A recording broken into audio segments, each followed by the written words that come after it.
ಜೈನ ಧರ್ಮದಲ್ಲಿ ವಿಶೇಷವಾಗಿ ಭವ್ಯ ಜೀವಿಗಳಿಗೆ ತೀರ್ಥಂಕರರು ಅಥವಾ ಆಚಾರ್ಯ ಭಗವಂತರು ಉಪದೇಶ ಕೊಟ್ಟಿದ್ದಾರೆ.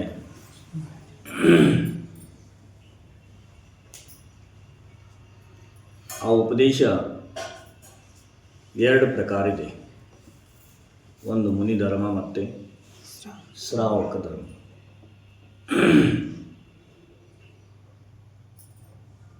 ಮುನಿ ಧರ್ಮದಲ್ಲಿ ಪಂಚಮಹಾರತ, ಪಂಚಮಿತಿ ಇತ್ಯಾದಿ 28 ಮೂಲಗುಣ ಅಥವಾ 13 ಚಾರಿತ್ರ್ಯವನ್ನು ಪಾಲನೆ ಮಾಡಿ ತನ್ನ ಮೋಕ್ಷ ಮಾರ್ಗದಲ್ಲಿ ಹೋಗಿ ಸಾಧನೆ ಮಾಡುವಂಥ ಉಪದೇಶ ಇದೆ.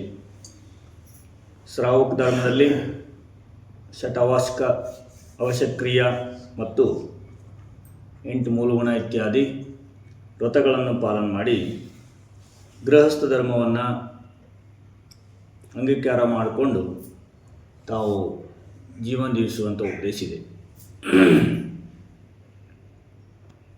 ಇದರಲ್ಲಿ ಶ್ರಾವಕ ಧರ್ಮ ಅಂಥದ್ದು ಭಾಳ ಸರಳ, ಮುನಿ ಧರ್ಮ ಭಾಳ ಕಠಿಣ. ಕಠಿಣ ಹ್ಯಾಂಗೆ ಅಂತಂದರೆ, ಈ ಒಂದು ಪಂಚಮ ಕಾಲದಲ್ಲಿ ಮತ್ತು ಹಿಂಸನ ಜೊತೆಗೆ ಮುನಿ ಧರ್ಮ ಪಾಲನೆ ಮಾಡೋದು ಹೇಗೆ ಅಂತಂದರೆ, ಕತ್ತಿ ಮೇಲೆ ಕಾಲಿಟ್ಟು ನಡೆದಂಗೆ. ಕತ್ತಿ ಇರ್ತತ್ತಲ್ಲ, ಕುಡ್ಗೋಲು, ಅದ್ರ ಮೇಲೆ ಕಾಲಿಟ್ಟು ನಡೆಯೋದಂತೂ ಭಾಳ ಕಠಿಣ. ಯಾವ ಕಾಲು ಕಟ್ಟಾಕ ಹೇಳಕ್ಕೆ ಬರಲ್ಲ. ಆ ಥರ ಮುನಿ ಧರ್ಮ ಇದೆ. ಶ್ರಾವಕ ಧರ್ಮ ಹೆಂಗಿದೆ ಅಂತಂದರೆ, ಹೈವೇ ಮೇಲೆ ಹೋದಂಗೆ, ಎಲ್ಲರೂ ಹೋಗ್ತಾರೆ, ನಾವು ಹೋಗ್ತೀವಿ. ಈ ಥರ ಸರಳಿದೆ. ಆದರೂ ಕೂಡ ಅದು ಪಂಚಮ ಕಾಲದಲ್ಲಿ ಉತ್ಕೃಷ್ಟ ರೀತಿಯಿಂದ ಪಾಲನೆ ಮಾಡೋದಂತಂದರೆ ಅದು ಸಹಿತ ಕಠಿಣವಾದದ್ದಿದೆ. ಯಾರು ತನ್ನ ಧರ್ಮವನ್ನು ಭಗವಂತ ಹೇಳಿದಂಥ, ಆಚಾರ್ಯ ಹೇಳಿದಂಥ ಧರ್ಮದ ಮೇಲೆ ಶ್ರದ್ಧಾ ಇಟ್ಟು ಕೈಲಾದಷ್ಟು ಪಾಲನೆ ಮಾಡ್ಕೊತ ಹೋಗ್ತಾರೆ, ಅವರಿಗೆ ಪರಂಪರೆಯಿಂದ ಶ್ರಾವಕ ಧರ್ಮದಿಂದ ಕೂಡ ಮೋಕ್ಷ ಇದೆ ಅಂತ ಹೇಳ್ತಾರೆ. ಆ ಮೋಕ್ಷವನ್ನು ಪಡ್ಕೊಂಡಂಥ ಜೀವ ಪ್ರಥಮಾನುಯೋಗ, ಕರ್ಣಾನುಯೋಗ, ಚರಣಾನುಯೋಗ, ದ್ರವ್ಯಾನುಯೋಗ ಗ್ರಂಥವನ್ನು ಅಧ್ಯಯನ ಮಾಡಿದಾಗ ನಮಗೂ ತಿಳಿತದೆ, ಯಾವ ಜೀವ ತನ್ನ ಪುರುಷಾರ್ಥದಿಂದ ಆತ್ಮ ಕಲ್ಯಾಣ ಮಾಡ್ಕೋಗಿದೆ, ಅದು ನಾವು ಸಹಿತ ಹಾಗೆ ಮಾಡೋದು ನಮ್ಮ ಕಲ್ಯಾಣ ಆಗುತ್ತೆ ಅಂದ್ಬಿಟ್ಟು ನಾವು ಸಹಿತ ಮೋಕ್ಷ ಮಾರ್ಗದಲ್ಲಿ ಹೋಗ್ಲಿಕ್ಕೆ ತಯಾರಾಗ್ತೀವಿ. ಶಾಸ್ತ್ರ ಸ್ವಾಧ್ಯಾಯ ಇಲ್ಲದೆ ಅಥವಾ ಸಮ್ಯಕ್ ಜ್ಞಾನ ಇಲ್ಲದೆ ಈ ಮೋಕ್ಷ ಮಾರ್ಗ ತಿಳ್ಕೊಳ್ಳೋದು ಕಠಿಣ ಆಗುತ್ತೆ. ತನ್ನನ್ನು ತಾವು ತಿಳ್ಕೊಳ್ಳೋದು ದೂರ ಆಗುತ್ತೆ. ಮೋಕ್ಷ ಮಾರ್ಗ ತಿಳ್ಕೊಳ್ಳೋದು ಕೂಡ ಸಮ್ಯಕ್ ಜ್ಞಾನ ಇಲ್ಲದೆ ಆಗಂಗಿಲ್ಲ. ಮಿಥ್ಯಾಜ್ಞಾನಿ, ಮಿಥ್ಯಾದೃಷ್ಟಿ ಜೀವ ತಿಳ್ಕೊಳ್ಳೋದು ಕಠಿಣ ಆಗುತ್ತೆ. ಯಾಕಂತಂದರೆ ಮಿಥ್ಯಾಜ್ಞಾನ ತುಂಬಿರ್ತದೆ. ಆ ಮಿಥ್ಯಾಜ್ಞಾನದಿಂದ ಮಿಥ್ಯಾ ಮಾರ್ಗವನ್ನೇ ಹಿಡಿತದೆ ಜೀವ. ಶ್ರೇಣಿಕ್ ರಾಜ ಮಹಾವೀರನಿಗೊಂದು ಪ್ರಶ್ನೆ ಕೇಳ್ತಾರೆ, ಹೇ ಭಗವಾನ್, ನನ್ನ ಮಗ ಅಭಯ ಕುಮಾರ ಹಿಂದಿನ ಜನ್ಮದಲ್ಲಿ ಏನಿದ್ದ, ಏನಾಗಿತ್ತು ಅಂತ ಕೇಳಿದಾಗ ಅವರು ಉತ್ತರ ಕೊಡ್ತಾರೆ, ಹಿಂದಿನ ಜನ್ಮದಲ್ಲಿ ಒಬ್ಬ ಬ್ರಾಹ್ಮಣನಾಗಿದ್ದ, ಮಿಥ್ಯಾದೃಷ್ಟಿ ಆಗಿದ್ದ. ಅವನ ಮಿತ್ರನಾದಂಥ ಅರಬ್ದಾಸ್ ಒಬ್ಬ ಜಿನ ಭಕ್ತನಾಗಿದ್ದ. ಇಬ್ಬರು ದಾರಿಯಲ್ಲಿ ನಡೆಯುವಾಗ ಆ ಒಂದು ಬ್ರಾಹ್ಮಣ ಏನು ಮಾಡ್ದ, ಒಂದು ಹಳ್ಳಿ ಗಿಡಕ್ಕೆ 3 ಸುತ್ತ ಹಾಕಿ ನಮಸ್ಕಾರ ಮಾಡ್ತಾನೆ. 3 ಸುತ್ತ ಹಾಕಿ ನಮಸ್ಕಾರ ಮಾಡಿದಾಗ ಇವ ಅರಬ್ದಾಸ್ ಹೇಳ್ತಾನೆ, ಇದು ಮಿಥ್ಯಾತ್ವ ಐತಿ, ಮಾಡಬೇಡ ಅಂತ ಹೇಳ್ತಾನೆ. ನನಗೆ ಅದೇ ದೇವ್ರು. ಇಬ್ಬರು ಮಿತ್ರ ಇದ್ರು, ಮತ್ತೆ ಹಂಗೆ ವಾದಿವಾದ ಮಾಡ್ಕೊತ ಸಹನಶೀಲತೆಯಿಂದ ಇಬ್ಬರು ಇರ್ತಿದ್ರು. ಕರೆಕ್ಟ್ ಹೇಳ್ತಾನೆ, ಮಿಥ್ಯಾತ್ವ ಇದು. ಅವನೇನು ಮಾಡ್ತಾನೆ ಅರಬ್ದಾಸ, ಅವನ ದೇವ ಅಂತಂತ ಗಿಡಕ್ಕೆ ಅವನಿಗೆ ಕಾಲಿಂದ ಒದ್ದ ಗಿಡ ಮುರಿತಾನೆ. ಗಿಡ ಮುರಿದಂತೂ ಸಿಟ್ಟು ಬರುತ್ತೆ ಅವನಿಗೆ. ಸಿಟ್ಟು ಬಂದರೂ ಕೂಡ ಮನಸ್ಸನ್ನ ಇಟ್ಕೊಂಡು ಮುಂದೆ ಹೋಗ್ತಾರೆ. ಒಂದು ಬಳ್ಳಿ ಸಿಗ್ತದೆ. ಆ ಬಳ್ಳಿ ಮುಟ್ಟಿದ್ರೆ ಸಾಕು ಮೈಯೆಲ್ಲ ಕಿಚ್ಚಿ ಬಿಡುತ್ತೆ. ಆ ಬಳ್ಳಿಯನ್ನು ನೋಡಿ ಅರಬ್ದಾಸ ಕೈ ಮುಗಿದು ಇದು ನನ್ನ ದೇವರು ಅಂತ ಹೇಳ್ತಾನೆ. ಯಾರಿಗೆ? ಆ ಬ್ರಾಹ್ಮಣನಿಗೆ. ಅವೇನು ಮಾಡ್ತಾನೆ, ಸಿಟ್ಕೊಂಡು ಆ ಬಳ್ಳಿ ಕೀಳ್ತಾನೆ. ಕಿತ್ತ ನಂತರ ಮೈಯೆಲ್ಲ ಕಿಚ್ಚು ಬಿಡಕ್ಕೆ ಹಿಡಿತಾನೆ. ಕಿಚ್ಚು ಬಿಡಕ್ಕೆ ಹಿಡಿದಂತ ಹೌದು ನಿನ್ನ ದೇವರೇ, ಆ ಬಳ್ಳಿ ನಿನ್ನ ದೇವರ ಇತ್ತು, ನಾನು ಕಿತ್ತೆ, ನನ್ನ ಮೈಯೆಲ್ಲ ಕಿಚ್ಚು ಬಿಡ ಕಡಿತು ಅಂತೇಳಿ ಅವ್ನು ಗೋಳಾಗ್ತಾನೆ. ಅವಾಗ ಹೇಳ್ತಾನವ, ಇದೆಲ್ಲ ಮೂಢನಂಬಿಕೆ. ಇದು ಆ ಬಳ್ಳಿ ಸ್ವಭಾವನೇ ಅದೈತಿ, ಕಿಚ್ಚು ಬಿಡೋದು. ನಾನು ನಿನ್ನ ಪರೀಕ್ಷೆ ಮಾಡ್ಲಿಕ್ಕೆ ಹೇಳಿದ್ದೆ, ನೀವು ಪರೀಕ್ಷೆ ಆದ ನೀನು ಕಿತ್ತದಿಂದ ನಿಮ್ಮ ಮೈಯ ಕಿಚ್ಚು ಬಿಡ ಕಡಿತು, ಸಹಜ ಅದು. ಆದರೆ ಇದೆಲ್ಲ ಗಿಡ ಮರಕ್ಕೆ ದೇವತೆ ಅಂತ ಪೂಜಿಸೋದು ಇದು ಮಿಥ್ಯಾತ್ವೈತ ಅಂತ ಹೇಳ್ಕೊಂತ ಮುಂದೆ ಹೋದ ನಂತರ ಗಂಗಾ ನದಿ ಸಿಕ್ತು. ಗಂಗಾ ನದಿಯಲ್ಲಿ ಹೋಗಿ ಆ ಬ್ರಾಹ್ಮಣ ಏನು ಮಾಡ್ತಾನೆ, ಈ ಬಹಳ ಪವಿತ್ರವಾದಂಥ ನೀರಿದೆ, ಇದರಲ್ಲಿ ಸ್ನಾನ ಮಾಡಿದಂಥ ಬೊಬ್ಬೆ ಜೀವೆಲ್ಲ ಕರ್ಮ ತೊಳ್ಕೊತಾರೆ ಅಂತೇಳಿ ತಾನು ಸ್ನಾನ ಮಾಡ್ತಾನೆ. ಮತ್ತು ಬರ್ತಾ ನೀರಿಗೆ ಕೈ ಮುಗಿತಾನೆ. ಮೇಲ್ ಬಂದ ನಂತರ ಅವನಿಗೆ ಊಟ ಕೊಡ್ತಾನೆ. ಅರದಾಸ್ ಊಟ ಕೊಟ್ಟು ಹಂಗಿದ್ದು ಊಟ ಕೊಡ್ತಾನೆ, ತಾನು ಊಟ ಮಾಡೋ ತಾಟಲ್ಲಿ ಇದ್ದದಂಥ ಅನ್ನವನ್ನು ಕೊಡ್ತಾನೆ. ಗಂಗಾ ನೀರು ಕುಡಿ ಅಂತ ಹೇಳ್ತಾನೆ. ಆಮೇಲೆ ಹೇಳ್ತಾನೆ, ನೀ ತಿಂದಂಥ ಉಗುಳನ್ನ ಹೆಂಗೆ ತಿನ್ನಿ ಅಂತ ಹೇಳ್ತಾನ ಬ್ರಾಹ್ಮಣ.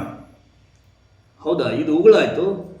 ಆ ಗಂಗಾ ನದಿಯಲ್ಲಿ ಕತ್ತೆ ನೀರು ಕುಡಿತಾವೆ, ಮೀನುಗಳು ಮೊಸಳೆಗಳು ಅಲ್ಲೇ ಮಲಮೂತ್ರ ಮಾಡ್ತಾವೆ, ಮತ್ತೆಷ್ಟೋ ಹೆಣಗಳನ್ನು ಗಂಗಾ ನದಿಗೆ ಒಗಿತಾರೆ. ಆ ಅಶುದ್ಧ ನೀರಿಂದ ಸ್ನಾನ ಮಾಡಿ ನೀವು ಪವಿತ್ರ ಆಗುತ್ತೆ, ಕರ್ಮ ತೊಳಿತೆ ಅಂತ ಹೇಳಿದಲ್ಲ, ಎಲ್ಲಿ ತನಕ ತೊಳೆಯೋದ್ನಿಂದ? ಸ್ನಾನ ಮಾಡಿದಂಥ ಜೀವೆಲ್ಲ ಕರ್ಮ ತೊಳ್ಕೊಂಡು ಮೋಕ್ಷಕ್ಕೆ ಹೋದರೆ ಎಷ್ಟು ಮೀನೆಲ್ಲ ಅಲ್ಲೇ ಇರ್ತಾವೆ, ಅವು ಎಲ್ಲ ಸ್ವರ್ಗಕ್ಕೆ ಹೋಗ್ಬೇಕು ಅಥವಾ ಮೋಕ್ಷಕ್ಕೆ ಹೋಗ್ಬೇಕು. ದಿನೆಲ್ಲ ಸ್ನಾನ ಮಾಡ್ತಾ ಇರ್ತಾವೆ, ಹೆಂಗೆ ಹೇಳ್ದೆ ನೀನು ಅಂತ ಹೇಳ್ತಾನೆ. ಅವಾಗ ಅವನಿಗೆ ಸಮ್ಯಕ್ತು ಪ್ರಕಟ ಆಗುತ್ತೆ. ಹೌದಲ್ಲ, ನಾನು ಇದೆಲ್ಲ ಮಿಥ್ಯಾತ್ವ ಮಾಡ್ತಾ ಇದ್ನಲ್ಲ ಅಂದ್ಬಿಟ್ಟು ಅವ ಪೂರಾ ಮಿಥ್ಯಾತ್ವವನ್ನು ಉಗುಳಿ ತ್ಯಾಗ ಮಾಡಿ ಸಮ್ಯಕ್ತು ಧಾರಣ ಮಾಡ್ತಾನೆ. ಇಬ್ಬರು ಹೋಗಿ ದೀಕ್ಷಾ ತಗೊಂಡು ತ್ಯಾಗ ತಪಸ್ಸು ಮಾಡಿ ಸ್ವರ್ಗಕ್ಕೆ ಹೋಗಿ ಸ್ವರ್ಗದಿಂದ ಬಂದು ಅವ ಅರದಾಸೇನಿರ್ತಾನೆ, ಅವ ಗಣಧರ ಗೌತಮ್ ಗಣಧರ ಆಗ್ತಾನೆ. ಇವೇನಿರ್ತಾನೆ ಆ ಬ್ರಾಹ್ಮಣ, ಅವ ಶ್ರೇಣಿಕ ರಾಜನ ಮಗ ಅಭಯ್ ಕುಮಾರ್ ಆಗ್ತಾನೆ. ಅವನ ಹಿಂದಿನ ಕಥೆಯನ್ನು ಕೇಳಿ ಎಷ್ಟೋ ಜನ ಸಮ್ಯಕ್ತವನ್ನು ಧಾರಣ ಮಾಡ್ತಾರೆ. ಇದು ಹಾಗೆ ನಾವು ನೀವೆಲ್ಲರೂ ಹಿಂದಿನ ಜನ್ಮದಲ್ಲಿ ಏನೋ ಪುಣ್ಯ ಮಾಡಿರ್ಬೋದು, ಯಾರ್ದೋ ವಾಣಿ ಕೇಳಿ ಸಮ್ಯಕ್ತ ಇತ್ಯಾದಿ ಧಾರಣ ಮಾಡಿಕೊಂಡು ಶುಭ ಧರ್ಮವನ್ನು ಮಾಡಿರ್ಬೋದು. ಈ ಜನ್ಮದಲ್ಲಿ ಜೈನ್ ಧರ್ಮ ಸಿಕ್ಕಿದೆ, ಅದರಲ್ಲೂ ಕೂಡ ನಿರೋಗಿ ಶರೀರ ಸಿಕ್ಕಿದೆ, ದೇವಶಾಸ್ತ್ರ ಗುರುಗಳ ಸಾನ್ನಿಧ್ಯ ಸಿಗ್ತಾ ಇದೆ. ಎಲ್ಲ ಹಿಂದಿನ ಜನ್ಮದ ನಮ್ಮದು ಪುಣ್ಯ ಇರೋದ್ರಿಂದ ಸಿಗ್ತದೆ.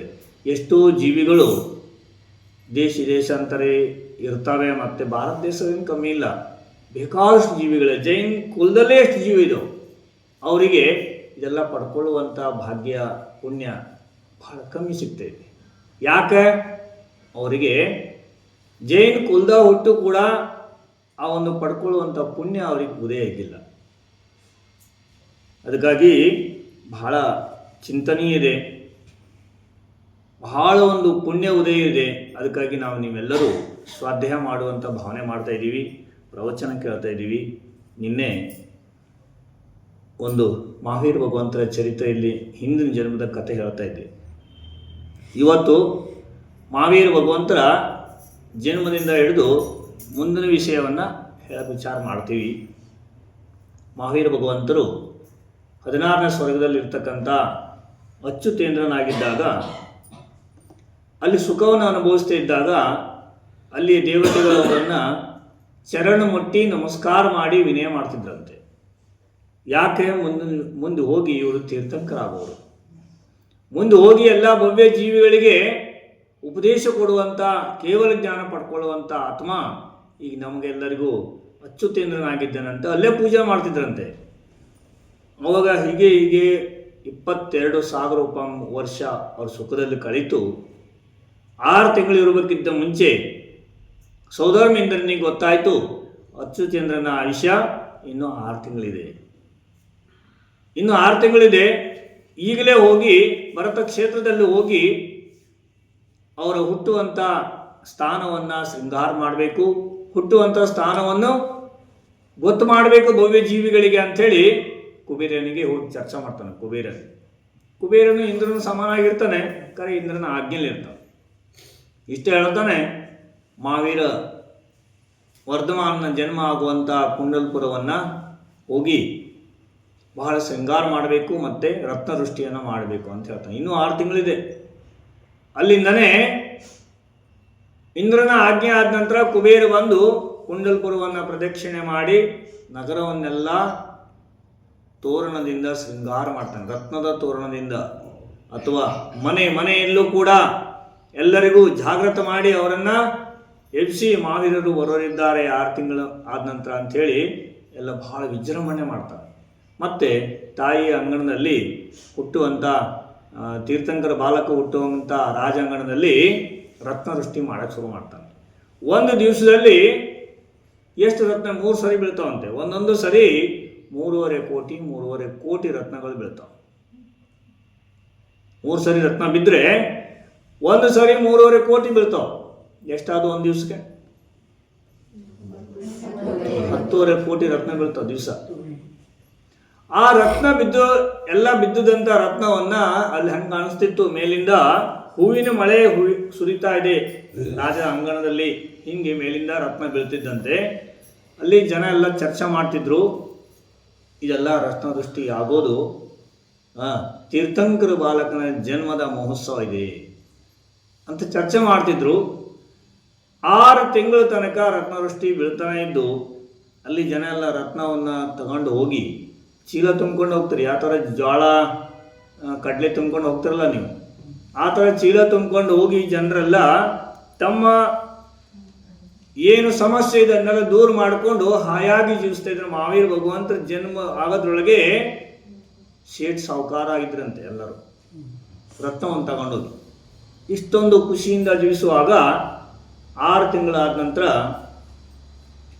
ತಾಯಿ ತ್ರಿಶಲಾ ಮಾತಾ ಸ್ವಪ್ನವನ್ನು ನೋಡ್ತಾಳೆ. ಎಷ್ಟು ಸ್ವಪ್ನ ನೋಡ್ತಾಳೆ ನಿಮ್ಗೆ ಗೊತ್ತಿರ್ಬೇಕಲ್ಲ, 16 ಶುಭ ಸ್ವಪ್ನವನ್ನು ನೋಡ್ತಾಳೆ. ಆ ಸ್ವಪ್ನವನ್ನು ಕನಸನ್ನು ಕಂಡಾಗ ಭಾಳ ಆಶ್ಚರ್ಯ ಆಗುತ್ತೆ ಅವಳಿಗೆ. ಎತ್ತು, ಆನೆ ಮತ್ತು ರಥ, ಭವನ, ಹಾರ, ಮೀನು, ಕಳಸ ಇತ್ಯಾದಿ ಕನಸನ್ನು 16 ಕನಸನ್ನು ಕಾಣ್ತಾಳೆ. ಅವಾಗ ಬೆಳಿಗ್ಗೆ ಎದ್ದು ಮಂಗಲವಾದ್ಯ ಆಗ್ತದೆ. ರಾಣಿಯವ್ರನ್ನ ಎಬ್ಸಿಕ್ಕೆ ಬೆಳಿಗ್ಗೆ ಮುಂಜಾನೆ ಮಂಗಳವಾದ್ಯ ಆಗ್ತದೆ. ಜಿನೇಂದ್ರ ಭಗವಂತ ಸ್ತುತಿ ಹೇಳ್ತಾ ದೇವತೆಗಳು ಆ ಒಂದು ತಾಯಿಯನ್ನು ಸೇವೆ ಮಾಡಲಿಕ್ಕೆ ಇದ್ದಂಥ ದೇವತೆಗಳು ಮಂಗಳವಾದ್ಯನ ಮಾಡ್ತಾರೆ ಎಬ್ಸ್ಲಿಕ್ಕೆ. ಮಂಗಳವಾದ್ಯ ಆದ ನಂತರ ಎದ್ದು ನಿಂತು ತನ್ನ ಕ್ರಿಯೆಗಳನ್ನು ಮುಗಿಸ್ತಾಳೆ. ಏನು ಮುಗಿಸ್ತಾಳೆ? ಏನು ಪೈಲಕ್ಕಿಗೆ ಏನು ಮಾಡ್ತಿದ್ರು ಮಹಾರಾಣಿಯವರು ಅಥವಾ ತೀರ್ಥಂಕರ ತಾಯಿ? ಬೆಳಿಗ್ಗೆ ಇದ್ದಂಥ ಸಾಮಾಯಿಕ ಮಾಡೋದು. ಸಾಮಾಯಿಕ ಆದ ನಂತರ ಎಲ್ಲ ಸ್ತುತಿ ಸ್ತೋತ್ರವನ್ನು ಮುಗಿಸಿ ತನ್ನ ಸ್ನಾನ ಕ್ರಿಯೆಗಳನ್ನು ಮುಗಿಸಿ ತಯಾರಾಗ್ತಾಳೆ. ಜಿನೇಂದ್ರ ಭಗವಂತನ ಸ್ತುತಿಯೊಂದಿಗೆ ತನ್ನ ಮೌನವನ್ನು ಬಿಡ್ತಾಳೆ. ಅದು ಆಮೇಲೆ ತನ್ನ ಪತಿಯಾದಂಥ ಸಿದ್ಧಾರ್ಥ ರಾಜನ ಹತ್ರ ಹೋಗ್ತಾಳೆ. ನನಗೆ ಈ ಥರ ಶುಭ ಸ್ವಪ್ನಗಳು ಬಿದ್ದು ಇದರ ಅರ್ಥ ಹೇಳಬೇಕು ಅಂತ ಕೇಳ್ಕೊತಾಳೆ. ಸಿದ್ಧಾರ್ಥ ರಾಜ ಆ ರಾಣಿಯನ್ನು ಪ್ರೀತಿಯಿಂದ ಕರೆದು ತನ್ನ ಅರ್ಧಾಸನದಲ್ಲಿ ಕುಣಿಸ್ಕೊಂಡು ಹೇಳ್ತಾನೆ, ನಿನಗೆ ಈ ಶುಭ ಸ್ವಪ್ನ ಬಿದ್ದಂಥ ಅರ್ಥ ಏನಂತಂದರೆ ಮುಂದೆ ಬರುವಂಥ ನಿನ್ನ ಪುತ್ರ ರತ್ನ ತೀರ್ಥಂಕರ ಬಾಲಕನಾಗಿ ಬಿಡ್ತಾನೆ. ಮತ್ತು 3 ಲೋಕದಲ್ಲೂ ಕೂಡ ಭವ್ಯ ಜೀವಿಗಳಿಗೆ ಅವನು ಉಪದೇಶ ಕೊಡುವಂಥ ಜ್ಞಾನಿಯಾಗಿ ಬಿಡ್ತಾನೆ. ಮತ್ತು ತೀರ್ಥಂಕರನಾಗಿ ಮೆರೆದು ಮುಂದೆ ಮೋಕ್ಷ ಕಲ್ಯಾಣವನ್ನು ಪಡ್ಕೊತಾನೆ, ಪಂಚ ಕಲ್ಯಾಣಕವನ್ನು ಪಡ್ಕೊತಾನೆ ಅಂಥೇಳಿ ತಾಯಿಗೆ ಒಂದೊಂದು ಸ್ವಪ್ನದ ಅರ್ಥ ಎಲ್ಲ ಹೇಳ್ತಾನೆ. ಹೇಳಿದ ನಂತರ ತ್ರಿಶಲಾ ಮಾತಾಗೆ ತಾಯಿ ಎಷ್ಟು ಖುಷಿ ಆಗುತ್ತಂತಂದರೆ ಆ ಟೈಮ್ನಲ್ಲೇ ಪುತ್ರ ಹುಟ್ಟಿದ್ನೋ ಏನೋ ಈ ಥರ ಖುಷಿಯಾಗಿ ಆನಂದದಿಂದ ಅವಳು ನೃತ್ಯ ಮಾಡ್ತಾಳೆ. ಆವಾಗ ದೇವತೆಗಳಿಗೂ ಕೂಡ ಆನಂದ ಆಗುತ್ತೆ. ಗರ್ಭ ಕಲ್ಯಾಣ ಮಾಡಲಿಕ್ಕೆ ಸ್ವರ್ಗದಿಂದ ಸೋದರಮಿಂದ್ರ ಇತ್ಯಾದಿ ತಮ್ಮ ಪರಿವಾರದೊಂದಿಗೆ ಅಷ್ಟೊತ್ತಿಗೆ ಅಂಗಣದಲ್ಲಿ ಬರ್ತಾರೆ. ಬಂದು ಆ ತೀರ್ಥಂಕರ ತಾಯಿ ತಂದೆಯನ್ನು ಸಿಂಹಾಸನದಲ್ಲಿ ಕುಂಡ್ರಿಸಿ ವಸ್ತ್ರಾದಿಗಳನ್ನು ಸ್ವರ್ಗದಿಂದ ತಂದಂಥ ದಿವ್ಯ ವಸ್ತ್ರಾದಿಗಳನ್ನು ತಂದು ಅವರಿಗೆ ಸನ್ಮಾನ ಮಾಡಿ ಪೂಜಿಸಿ ಮತ್ತೆ ಸ್ವರ್ಗಕ್ಕೆ ಹೋಗ್ತಾರೆ. ಗರ್ಭ ಕಲ್ಯಾಣೋತ್ಸವವನ್ನು ಮಾಡಿ ಸ್ವರ್ಗಕ್ಕೆ ಹೋಗ್ತಾರೆ. ಈ ಕಡೆ 6 ತಿಂಗಳ ಹಿಂದೆ ರತ್ನವೃಷ್ಟಿ ಆಗ್ತಾನೆ ಇತ್ತು, ಇನ್ನೂ ಕೂಡ ರತ್ನವೃಷ್ಟಿ ಆಗ್ತಾನೆ ಇದೆ. ಒಂದೊಂದು ತಿಂಗಳು ಜಾಸ್ತಿ ಆಗ್ತಾ 9 ತಿಂಗಳು ಪೂರ್ಣ ಆಗೋ ತನಕನೂ ಕೂಡ ರತ್ನವೃಷ್ಟಿ ಅದೇ ಥರ ಕ್ರಮದಿಂದ ಆಗ್ತಾ ಇರ್ತದೆ. ಅಂದರೆ ಇದು 9 ತಿಂಗಳು 6 ತಿಂಗಳು 15 ತಿಂಗಳ ತನಕ ರತ್ನದೃಷ್ಟಿ ಆಗ್ತದೆ ರಾಜಾಂಗಣದಲ್ಲಿ. ಇಷ್ಟೊಂದ ಒಂದು ವೈಭವ ಆಗ್ಲಿಕ್ಕೆ ಕಾರಣ ಏನು? ಜನ್ಮನೇ ಆಗಿಲ್ಲ ಅವಾಗ ರತ್ನದೃಷ್ಟಿ ಆಗಿತ್ತು. ನಮ್ಮದು ನಿಮ್ಮದು ಜನ್ಮ ಆಗೋಕ್ಕಿಂತ ಮುಂಚೆ ಯಾಕೆ ರತ್ನದೃಷ್ಟಿ ಆಗಿಲ್ಲ? ಈ ಪ್ರಶ್ನೆ ಆಗ್ತದೆ.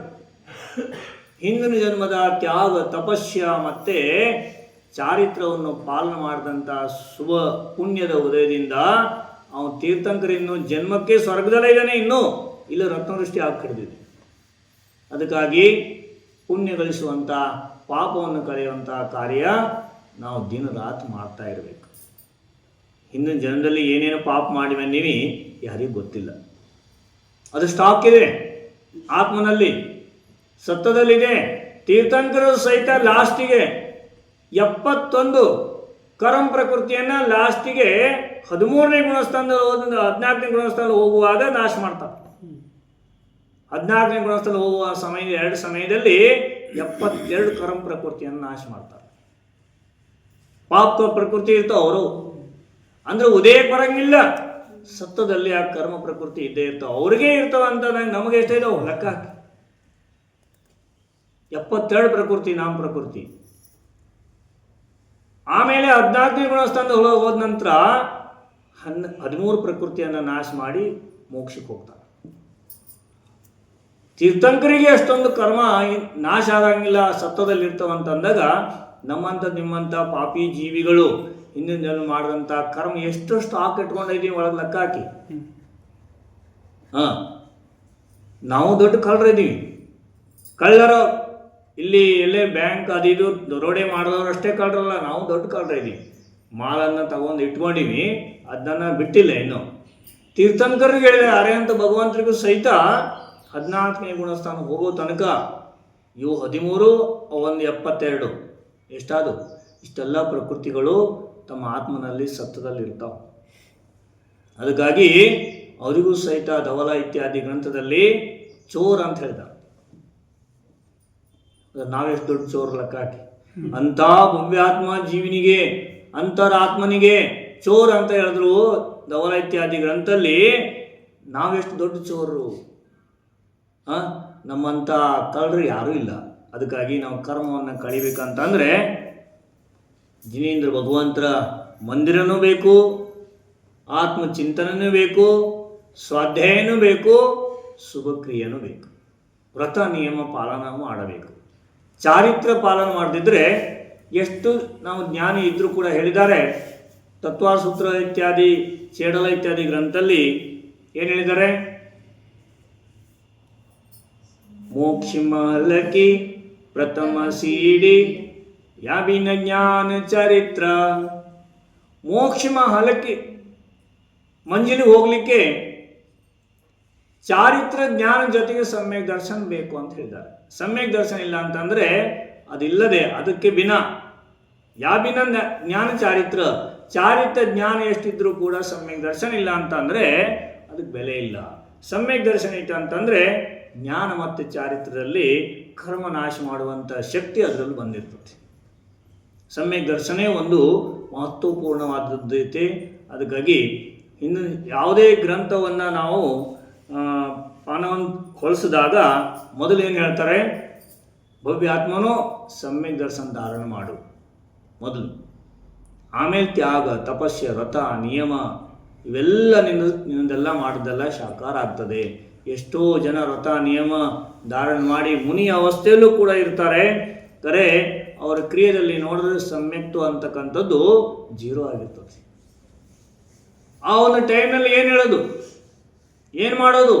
ನಾವು ಎಷ್ಟೋ ಜನ್ಮದಲ್ಲಿ ಈ ಥರ ಮುನಿಯಾಗಿ ಬಂದೀವಿ. ಹೇಳ್ತಾರೆ ಮುನಿವ್ರತ ದಾರ ಅನಂತ ಬಾರ ಗ್ರವೇಕ ಉಪಜು. ಗ್ರವೇಕದಲ್ಲಿ ಹೋಗಿ ಹುಟ್ಟಿದ್ವಿ ನಾವು. 16ನೇ ಗುಣಸ್ಥಾನ ಸ್ವರ್ಗದ ಮೇಲೆ, 16ನೇ ಸ್ವರ್ಗದ ಮೇಲೆ ಹೋಗಿ ಹುಟ್ಟಿವಿ ನಾವು ಗ್ರಹಯೋಗದಲ್ಲಿ. ಮುನಿ ಆಗಿದ್ರೆ ಹೋಗೋಕ್ಕಾಗಲ್ಲ. ಅಲ್ಲಿ ಮುನಿ ಆಗಿ ಹೋಗಿ ನೀವು ನಾವೆಲ್ಲರೂ ಹೋಗಿ ಬಂದೀವಿ. ಕರೆ ಮತ್ತು ಸಂಸಾರೇ ಆಗಿದೆ. ಅಲ್ಲಿಂದ ಬಂದು ಸಂಸಾರದಲ್ಲಿ ಒಡ್ಡಾಡ್ತೀವಿ. ಯಾಕೆ? ನಾವು ಸಮ್ಯಕ್ತು ಧಾರಣ ಮಾಡಿಲ್ಲ. ಹಿಂದೆ ತ್ಯಾಗ ತಪಸ್ಸೆ ಮಾಡೀವಿ, ಕರೆ ಸಮ್ಯಕ್ತು ಧಾರಣ ಮಾಡಿಲ್ಲ. ಈ ಥರ ಬಹಳಷ್ಟು ಉದಾಹರಣೆಗಳು ಬರ್ತಾವೆ. ಮಹಾವೀರ ಭಗವಂತರು ಗರ್ಭದಲ್ಲಿ ಬಂದ ನಂತರ 9 ತಿಂಗಳಾದ ನಂತರ ತಾಯಿ ತನ್ನ ಇಷ್ಟೊಂದು ಆನಂದದಲ್ಲಿ ಮಗನಾಗಿರ್ತಾಳೆ. ಮಗು ಇಷ್ಟು ಆನಂದ ಇರುತ್ತೆ, ಮಗು ಹೊಟ್ಟೆಲಿ ಇದ್ದರೂ ಕೂಡ ಅದಕ್ಕೆ ಆ ಅನುಭವವೇ ಇಲ್ಲ. ಯಾಕಂತಂದರೆ ತಾಯಿ ಹೊಟ್ಟೆಯಲ್ಲಿ ತೀರ್ಥಂಕರ ಬಾಲಕ ಬಂದ ನಂತರ ಆ ಬಾಲಕನಿಗೆ ಹಿಂದಿನ ಜನ್ಮದಿಂದಲೇ 3 ಜ್ಞಾನ ಇರ್ತಾವೆ. ಮತಿ, ಶ್ರುತ, ಅವಧಿ. ಅದೆಲ್ಲ ಜ್ಞಾನದಿಂದ ತಿಳ್ಕೊಂಡು ಬಾಲಕ ತಾಯಿಗೆ ಎಳ್ಳಷ್ಟು ಸಹಿತ ಇಷ್ಟನ್ನು ಸಹಿತ ದುಃಖ ಕೊಡಲ್ಲಂತೆ. ಅಷ್ಟೊಂದು ತಾಯಿಗೂ ದುಃಖ ಕೊಡಲ್ಲಂತೆ. ಮತ್ತೊಂದು ಜೀವಿಗಂತೂ ನೋಯಿಸೋದು ಮತ್ತೆ ಇಲ್ಲ. ಅಷ್ಟೊಂದು ಪುಣ್ಯಾತ್ಮ ಜೀವ ಪುಣ್ಯ ಮಾಡ್ಕೊಂಡಿರ್ತದೆ. ಗರ್ಭದಲ್ಲೂ ನಿಂತ್ಕೊಂಡು ಆವಾಗ ದೇವತೆಗಳು ಸಹಿತ ಆ ಮಗುವನ್ನು ಹೊಟ್ಟೆಯಲ್ಲಿ ಬಹಳ ಸುಖದಿಂದ ಇಟ್ಟಿರ್ತಾರೆ, ಶೋಧನೆ ಮಾಡಿಟ್ಟಿರ್ತಾರೆ. ನಾವೆಲ್ಲ ತಾಯಿ ಹೊಟ್ಟೆಯಲ್ಲಿ ಇರುವಾಗ ಮಲಮೂತ್ರವನ್ನು ಲೇಪ ಆದಂಥ ಸ್ಥಾನದಲ್ಲಿ ಇರ್ತೀವಿ. ಅದಕ್ಕೆ ತೀರ್ಥಂಕರ ಮಾತ್ರ ಗರ್ಭ ಶೋಧನ ಆಗಿರ್ತದೆ, ಶುದ್ಧವಾದ ಗರ್ಭದಲ್ಲಿ ಬೆಳೀತಾ ಇರ್ತಾರೆ ತೀರ್ಥಂಕರ. 9 ತಿಂಗಳು ಹೆಂಗೆ ಕಳೀತು ಗೊತ್ತಾಗಂಗಿಲ್ಲ. ಗರ್ಭ ಬೆಳೀತಾ 9 ತಿಂಗಳಾಯಿತು. ಅವ ಜನ್ಮ ಆಗುವಾಗ ಸ್ವರ್ಗದಲ್ಲಿ ಎಲ್ಲ ದೇವತೆಗಳಿಗೂ ಸೂಚನೆ ಸಿಗ್ತದೆ. ಹೆಂಗೆ ಸಿಗ್ತದೆ? ಮೊಬೈಲಿನ ಫೋನ್ ಮಾಡ್ತಾರೋ, ತೀರ್ಥಂಕರ ಜನ್ಮ ಆಗೋದೈತಿ, ಹಾಸ್ಪಿಟ್ಲಿಗೆ ಕರ್ಕೊಂಡಂಗೆ ಬರ್ರಿ ಅಂತ. ಅಲ್ಲ, ಆಕಾಶವಾಣಿ ಆಗಂಗಿಲ್ಲ. ಆ ಸ್ವರ್ಗದಲ್ಲಿ ಆ ಸೂಚನೆ ಸಿಗ್ತದೆ. ಗಂಟನಾದ ಆಗತ್ತೆ ತಾನಾಗೆ, ಬೇರಿನಾದ ಆಗ್ತದೆ, ಸಿಂಹನಾದ ಆಗ್ತದೆ. ಈ ಥರ ಎಲ್ಲ 4 ಪ್ರಕಾರದ ದೇವತೆಗಳಿಗೆ ತಮ್ಮ ಸ್ವರ್ಗದಲ್ಲಿ ಇಂದ್ರನ ಸಿಂಹಾಸನ ನಡಗಾಡ ಕಡಿತದೆ, ಕುಂಡ್ರಕ್ಕೆ ಕೊಡಂಗಿಲ್ಲ. ಅವಾಗ ಎದ್ದು ವಿಚಾರ ಮಾಡಿ ಅವಧಿ ಜ್ಞಾನ ಹಚ್ಚಿ ನೋಡ್ತಾರೆ. ಓಹೋ, ಭರತ ಕ್ಷೇತ್ರದಲ್ಲಿ ತೀರ್ಥಂಕರ ಜನ್ಮ ಆಗೋದಿದೆ, ಎಲ್ಲರೂ ತಯಾರಾಗಿ ಅಂತ ಆಜ್ಞೆ ಕೊಟ್ಟ ನಂತರ ಇಂದ್ರನ ಪರಿವಾರ ಸ್ವರ್ಗದ ದೇವತೆಗಳೆಲ್ಲ ಇಂದ್ರನ ಹಿಂದೆ ಸೈನ್ಯ ಸಹಿತ ಆಗಿ ಬರ್ತಾರೆ. ತಮ್ಮ ವಾಹನದಲ್ಲಿ ತಮ್ಮ ದೇವಿಯರ ಜೊತೆಗೆ ಬಂದು ಕುಂಡಲ್ಪುರದಲ್ಲಿ ಬಂದು ಇಳಿತಾರೆ. ಕುಂಡಲ್ಪುರವನ್ನು 3 ಪ್ರದಕ್ಷಿಣೆ ಮಾಡಿ ತೀರ್ಥಂಕರ ಜನ್ಮ ಆದಂಥ ಸ್ಥಾನಕ್ಕೆ ಹೋಗ್ತಾರೆ. ಹೋಗಿ ತೀರ್ಥಂಕರ ಜನ್ಮ ಆಗಿರ್ತದೆ. ಅಲ್ಲಿ ಫಸ್ಟ್ ಯಾರಿಗೂ ಹೋಗೋಕ್ಕೆ ಚಾನ್ಸ್ ಇಲ್ಲ, ಸ್ತ್ರೀಯರಿಗೆ ಮಾತ್ರ ಚಾನ್ಸ್ ಇರ್ತದೆ. ಯಾರು ಹೋಗ್ಬೋದು? ಇಂದ್ರನ ರಾಣಿ ಸಚಿದೇವಿ ಮಾತ್ರ ಪ್ರಸೂತಿ ಗೃಹದಲ್ಲಿ ಹೋಗ್ತಾಳೆ. ಹೋಗಿ ನೋಡ್ತಾಳೆ, ಒಂದು ಚಂದ್ರಮನೆ ಕೆಳಗಿಳಿದು ಬಂದಿದೆ. ಆ ಥರ ಒಂದು ತೇಜ್ ಪುಂಜ ತಾಯಿಯ ಮಡಿಲಲ್ಲಿ ಇರ್ತದೆ. ಅವಾಗ ತಾಯಿಯನ್ನು 3 ಪ್ರದಕ್ಷಿಣೆ ಮಾಡಿ ಮಗುವನ್ನು ನಮಸ್ಕಾರ ಮಾಡಿ ಸಚಿದೇವಿ ತಾಯಿಗೆ ಬಹಳಷ್ಟು ಸ್ತುತಿ ಮಾಡಿ ತನ್ನ ಕೈಯಿಂದ ಮಗುವನ್ನು ಎತ್ತಬೇಕಿಂತ ಮುಂಚೆ ತಾನ ಮಾಯಾವಿ ಆದಂಥ ಒಂದು ಮಗುವನ್ನು ತಯಾರು ಮಾಡಿ ತಾಯಿಯ ಮಡಿಲಲ್ಲಿ ಮುಳುಗಿಸಿ ತಾಯಿಗೆ ನಿದ್ರೆ ಬರೆಸಿ ಮಗುವನ್ನು ಎತ್ತಿ ಕೈಯಲ್ಲಿ ಇಟ್ಕೊಂಡು ಸಂತೋಷಿತಳಾಗಿ ತನಗೇ ಮಗು ಆಗಿದೆಯೇನೋ ಹೀಗೆ ಖುಷಿಯಿಂದ ಹೊರಗೆ ತಗೊಂಡು ಬಂದು ಎಲ್ಲರಿಗೂ ತೋರಿಸ್ತಾಳೆ. ತೀರ್ಥಂಕರ ಬಾಲಕನನ್ನು ಮತ್ತೆ ಇಂದ್ರನಿಗೂ ಸಹಿತ ತೋರಿಸ್ತಾಳೆ. ಇಂದ್ರ ನನಗೆ ಬೇಕು ಅಂತ ಬಹಳಷ್ಟು ರಾಣಿಯಿಂದ ಕೇಳ್ಕೊತಾನೆ. ರಾಣಿ ಕೊಡಲಿಕ್ಕೆ ತಯಾರಿರಲ್ಲ. ಅವಾಗ ರಾಣಿ ಕಾಲಿಗೆ ಬಿಡ್ತಾವ ಇಂದ್ರ. ಸಚಿದೇವಿಯ ಕಾಲಿಗೆ ಬೀಳ್ತಾನೆ, ನನಗೊಂದು ಸ್ವಲ್ಪ ಕೊಡು ಅಂತೆ. ಅವಾಗ ಸಚಿದೇವಿ ಕೊಡ್ತಾಳೆ. ಇಂದ್ರ ಯಾರಿಗೂ ಕಾಲಿಗೆ ಬೀಳಂಗಿಲ್ಲ. ಆದರೆ ತೀರ್ಥಂಕರ ಬಾಲಕನ ಎತ್ಕೊಳ್ಳಿಕ್ಕಾಗಿ ಅಷ್ಟು ವಿನಯ ಮಾಡ್ತಾನೆ. ಆ ವಿನಯ ಕೈ ಸಿಕ್ಕಿದ ನಂತರ ಈ 2 ಕಣ್ಣಲ್ಲಿ ನೋಡೋಕ್ಕಾಗದೆ ಇಂದ್ರ ತೀರ್ಥಂಕರ ಬಾಲಕನನ್ನು ಮೈಯೆಲ್ಲ ಕಣ್ಣು ಮಾಡ್ತಾನೆ. 1000 ಕಣ್ಣು ಮಾಡಿಕೊಂಡು ಆ ಮಗುವನ್ನು ನೋಡ್ತಾನೆ. ಅಷ್ಟು ತೃಪ್ತನಾಗದೆ ಕೈಯಲ್ಲಿ ಹಿಡ್ಕೊಂಡೆ ನೃತ್ಯ ಮಾಡ್ತಾನೆ. ಇಷ್ಟೂ ಸಾಕಾಗದೆ ತೀರ್ಥಂಕರನ್ನ ಮೊದಲ ಜನ್ಮಾಭಿಷೇಕನ ಮಾಡಲಿಕ್ಕೆ ಎಲ್ಲಿ ತಗೊಂಡು ವಿಚಾರ ಮಾಡ್ತಾನೆ ಅಂದರೆ ಸುಮೇರು ಪರ್ವತದ ಮೇಲೆ. ಸುಮೇರು ಪರ್ವತದ ಮೇಲೆ ಹೆಂಗೆ ತಗೊಂಡೋಗೋದು? ಎತ್ತಿನ ಗಾಡಿ ಮೇಲೆ, ಕಾರ್ ಗಾಡಿ ಮೇಲೆ. ಅವಾಗ ದೇವತೆಗಳಿಗೆ, ಮಾಗಧ ಜಾತಿ ದೇವತೆಗಳಿಗೆ ಆಜ್ಞೆ ಕೊಡ್ತಾನೆ. ಏನು ಆಜ್ಞೆ ಕೊಡ್ತಾನೆ ಅಂತಂದರೆ ಐರಾವತ ಆನೆ ಆಗಿ ಬರಬೇಕು. ಆ ದೇವತೆಗಳು ತಮ್ಮ ವಿಕ್ರಯದಿಂದ ವಿಶಾಲವಾದ ಒಂದು ಶುಭ್ರವಾದ ಆನೆಯ ರೂಪದಲ್ಲಿ ಬಂದು ನಿಲ್ತಾರೆ. ಆನೆಗೆ 7 ಸುಂಡಿರ್ತಾವೆ. 7 ಸುಂಡಿರ್ತಾವೆ. ಬಿಳಿ ಆನೆ ಇರ್ತದೆ. ಅದರ ಹೆಸರು ಐರಾವತ ಆನೆ. ಎಷ್ಟು ಎತ್ತರ ಇರ್ಬೋದು ಅದು? 1,00,000 ಯೋಜನೆ ಎತ್ತರ. 1,00,000 ಯೋಜನೆ ಎತ್ತರ ಸುಮೇರು ಪರ್ವತ ಎಷ್ಟೈತೆ ಅಷ್ಟು ದೊಡ್ಡ ಆನೆ. ಆ ಆನೆಯ ಮೇಲೆ, ಅಂಬಾರಿಯ ಮೇಲೆ ಬಾಲಕನನ್ನ ಕುಂಡಿಸಿ ಇಂದ್ರ ತನ್ನ ಕಾಲ ಮೇಲೆ, ತೊಡೆಯ ಮೇಲೆ ಇಟ್ಕೊಂಡು ಕೂತ್ಕೊಂಡಿರ್ತಾನೆ. ಚಂದ್ರಮೇ ಸೂರ್ಯನೇ ಹೋಗ್ತಿದ್ದಾನೆ, ಆಕಾಶ ಹಿಂಗೆ ಕಾಣ್ತಿತ್ತು. ನೃತ್ಯ ಮಾಡ್ತಾ 12.5 ಕೋಟಿ ವಾದ್ಯಗಳನ್ನು ಬಾರಿಸ್ತಾ ಎಲ್ಲಿ ಹೋಗ್ತಾರೆ? ಸುಮೇರು ಪರ್ವತದ ಮೇಲೆ ತಗೊಂಡು ಹೋಗ್ತಾರೆ ಬಾಲಕನನ್ನ. ಇಷ್ಟೆಲ್ಲ ವೈಭವ ಯಾಕೆ? ನಿಮ್ದು ಯಾಕಾಗಿಲ್ಲ? ವಿಚಾರ ಮಾಡಿ. ತೀರ್ಥಂಕರಂತ ಪುಣ್ಯ ಯಾರಿಗೂ ಇರಲ್ಲ ಜಗತ್ತಿನಲ್ಲಿ. ಅಷ್ಟೊಂದು ಎಲ್ಲಾ ಪುಣ್ಯನ ಸಂಗ್ರಹ ಮಾಡ್ಕೊಂಡಂತ ಆತ್ಮ ವೈಭವ ನೀವು ಮಾಡ್ತಾ ಇಲ್ಲ, ಅವ್ರು ಪುಣ್ಯ ಮಾಡಿಸ್ತಿದೆ. ಆದರೂ ಕೂಡ ಆ ಪುಣ್ಯವನ್ನು ಅವರು ಇಚ್ಛೆ ಪಡ್ತತಿ ಇರಲ್ಲ ತೀರ್ಥಂಕರು. ಈ ಪುಣ್ಯನೂ ಕೂಡ ಸಂಸಾರಕ್ಕೆ ಕಾರಣ ಅಂತಿದ್ರು. ಈ ಪುಣ್ಯ ಮತ್ತು ಪಾಪವನ್ನು ಎರಡು ತ್ಯಾಗ ಮಾಡಿದಾಗಲೇ ನಮಗೆ ಮೋಕ್ಷ ಅಂತಕ್ಕಂಥ ಸಿಗೋದು ಅಂತೇಳಿ ವಿಚಾರ ಮಾಡ್ತಿದ್ರು, ಆತ್ಮ ಧ್ಯಾನ ಮಾಡ್ತಿದ್ರು. ಬಾಲಕನಾಗಿದ್ರು ಕೂಡ ಆತ್ಮದೃಷ್ಟಿ ಅವರಿಗೆ ಇರ್ತಿತ್ತು. ಅವಾಗ ಐರಾವತ ಆನೆ ಮೇಲೆ ತಗೊಂಡು ಹೋಗಿ ಸುಮೇರು ಪರ್ವತದ ಮೇಲೆ ಪಾಂಡುಕ ಶಿಲೆಯ ಮೇಲೆ ಸಿಂಹಾಸನ ಇರ್ತದೆ, ರತ್ನಮಯವಾದಂಥ ಸಿಂಹಾಸನದಲ್ಲಿ ಕುಂಡ್ರಿಸಿ ಆ ಒಂದು ಪಾಂಡುಕ ಶಿಲೆಯ ಮೇಲೆ ತೀರ್ಥಂಕರನ್ನು ವಿರಾಜಮಾನ ಮಾಡಿ ಅಭಿಷೇಕ ಮಾಡಲಿಕ್ಕೆ ತಯಾರಾಗ್ತಾರೆ. ಯಾರು? ಇಂದ್ರ. ಅಭಿಷೇಕ ಮಾಡೋದು ಎಲ್ಲಿಂದ ಜಲ ತರೋದು? ಬಾವಿ, ಕೆರೆ, ಬೋರ ಎಲ್ಲಿಂದ ತರೋದು ವಿಚಾರ ಮಾಡಿದಾಗ ಇಂದ್ರ ಹೇಳ್ತಾನೆ, ಕ್ಷೀರ ಸಮುದ್ರದಿಂದ ಜಲ ತರಬೇಕು. ಯಾಕ? ಕ್ಷೀರ ಸಮುದ್ರದಲ್ಲಿ ಅಂಥದ್ದೇನೈತೆ ಪವಿತ್ರ, ಅದರಲ್ಲಿ ತ್ರಸ ಜೀವಿಗಳು ಇರಂಗಿಲ್ಲ. ಯಾವುದೇ ಪ್ರಕಾರದ ಕ್ಷೀರ ಸಮುದ್ರದಲ್ಲಿ ಜೀವಿಗಳು ಇರಂಗಿಲ್ಲ, ನೀರು ಒಂದೇ ಅಷ್ಟೇ. ಆ ನೀರನ್ನು ತರಬೇಕು ಅಂತೇಳಿ ಆಜ್ಞೆ ಕೊಟ್ಟಾಗ ದೇವತೆಗಳು ಆ ಸುಮೇರು ಪರ್ವತದಿಂದ ಕ್ಷೀರ ಸಾಗರದೊಳಗೆ ಲೈನ್ ಹಚ್ಚಿ ನಿಲ್ತಾರಂತೆ, ಒಬ್ಬರಿಗೊಬ್ಬರಿಗೆ ತಂದು ಕೊಡೋದು ಕಳಸ. ಎಷ್ಟು ದೇವತೆಗಳು ಬಂದಿರುವ ಲೆಕ್ಕ ಹಾಕಿ ಲೈನ್ ಹಚ್ಚಿ, ಅದು ಎಷ್ಟು ದೊಡ್ಡ ಕಳಸ, ಸೆಂಟನ್ ತಂಬಿಗೆಲ್ಲ 1 ಯೋಜನೆ ಅದರದ್ದು ಬಾಯಿ, ಕಳಸದ್ದು 1 ಯೋಜನೆ ಬಾಯಿ. ಅದು ಕಳಸದ ಬಾಯಿ ಇರ್ತದಲ್ಲ, ಏನಂತಿರೋದು ಅದು 1 ಯೋಜನ. ಕಳಸ 12 ಯೋಜನ ಆಳ. ಇಷ್ಟು ದೊಡ್ಡ ಕಳಸ ಒಂದಲ್ಲ, 1008 ಇಷ್ಟು ದೊಡ್ಡ ಕಳಸ ತುಂಬ್ಕೊಬರೋ ಸಮುದ್ರದಿಂದ. ಮತ್ತು ಈ ಕಡೆ ತಂದು ಕೊಡೋದು, ಈ ಕಡೆ ಮತ್ತೆ ವಾಪಸ್ ಹೋಗೋದು ಕಳಸ. ಈ ಥರ ಲೈನ್ ಹಚ್ಚಿ ನಿಂತರು. ಈ ಕಡೆ ಸೌದರ್ಮೇಂದ್ರ, ಈಶಾನೇಂದ್ರ ಅಭಿಷೇಕ ಮಾಡೋರು. ಅವ್ರು ಇಂದ್ರಾಣಿ ಮುಂದೆ ನೃತ್ಯ ಮಾಡೋರು. ಜನ್ಮಾಭಿಷೇಕನು ಸಹಿತ ಸೌದರ್ಮೇಂದ್ರ ಮತ್ತು ಈಶಾನೇಂದ್ರ ಮಾಡಿರು, ಇಂದ್ರಾಣಿ ಮಾಡಿಲ್ಲ. ಇದು ಶಾಸ್ತ್ರ ಉದಾಹರಣೆ ಇದೆ, ಶಾಸ್ತ್ರದ ಪ್ರಮಾಣ ಇದೆ.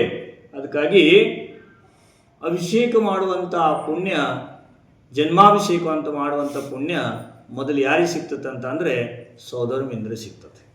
ಸೌದರ್ಮೇಂದ್ರನು ಸಾಮಾನ್ಯ ಪುಣ್ಯವನಲ್ಲ, ತೀರ್ಥಂಕರ ಬಾಲಕನನ್ನ ಸುಮೇರು ಪರ್ವತದ ಮೇಲೆ ಅಭಿಷೇಕ ಮಾಡುವಂಥ ಪುಣ್ಯ ಮತ್ತಾರಿಗೂ ಸಿಗಂಗಿಲ್ಲ.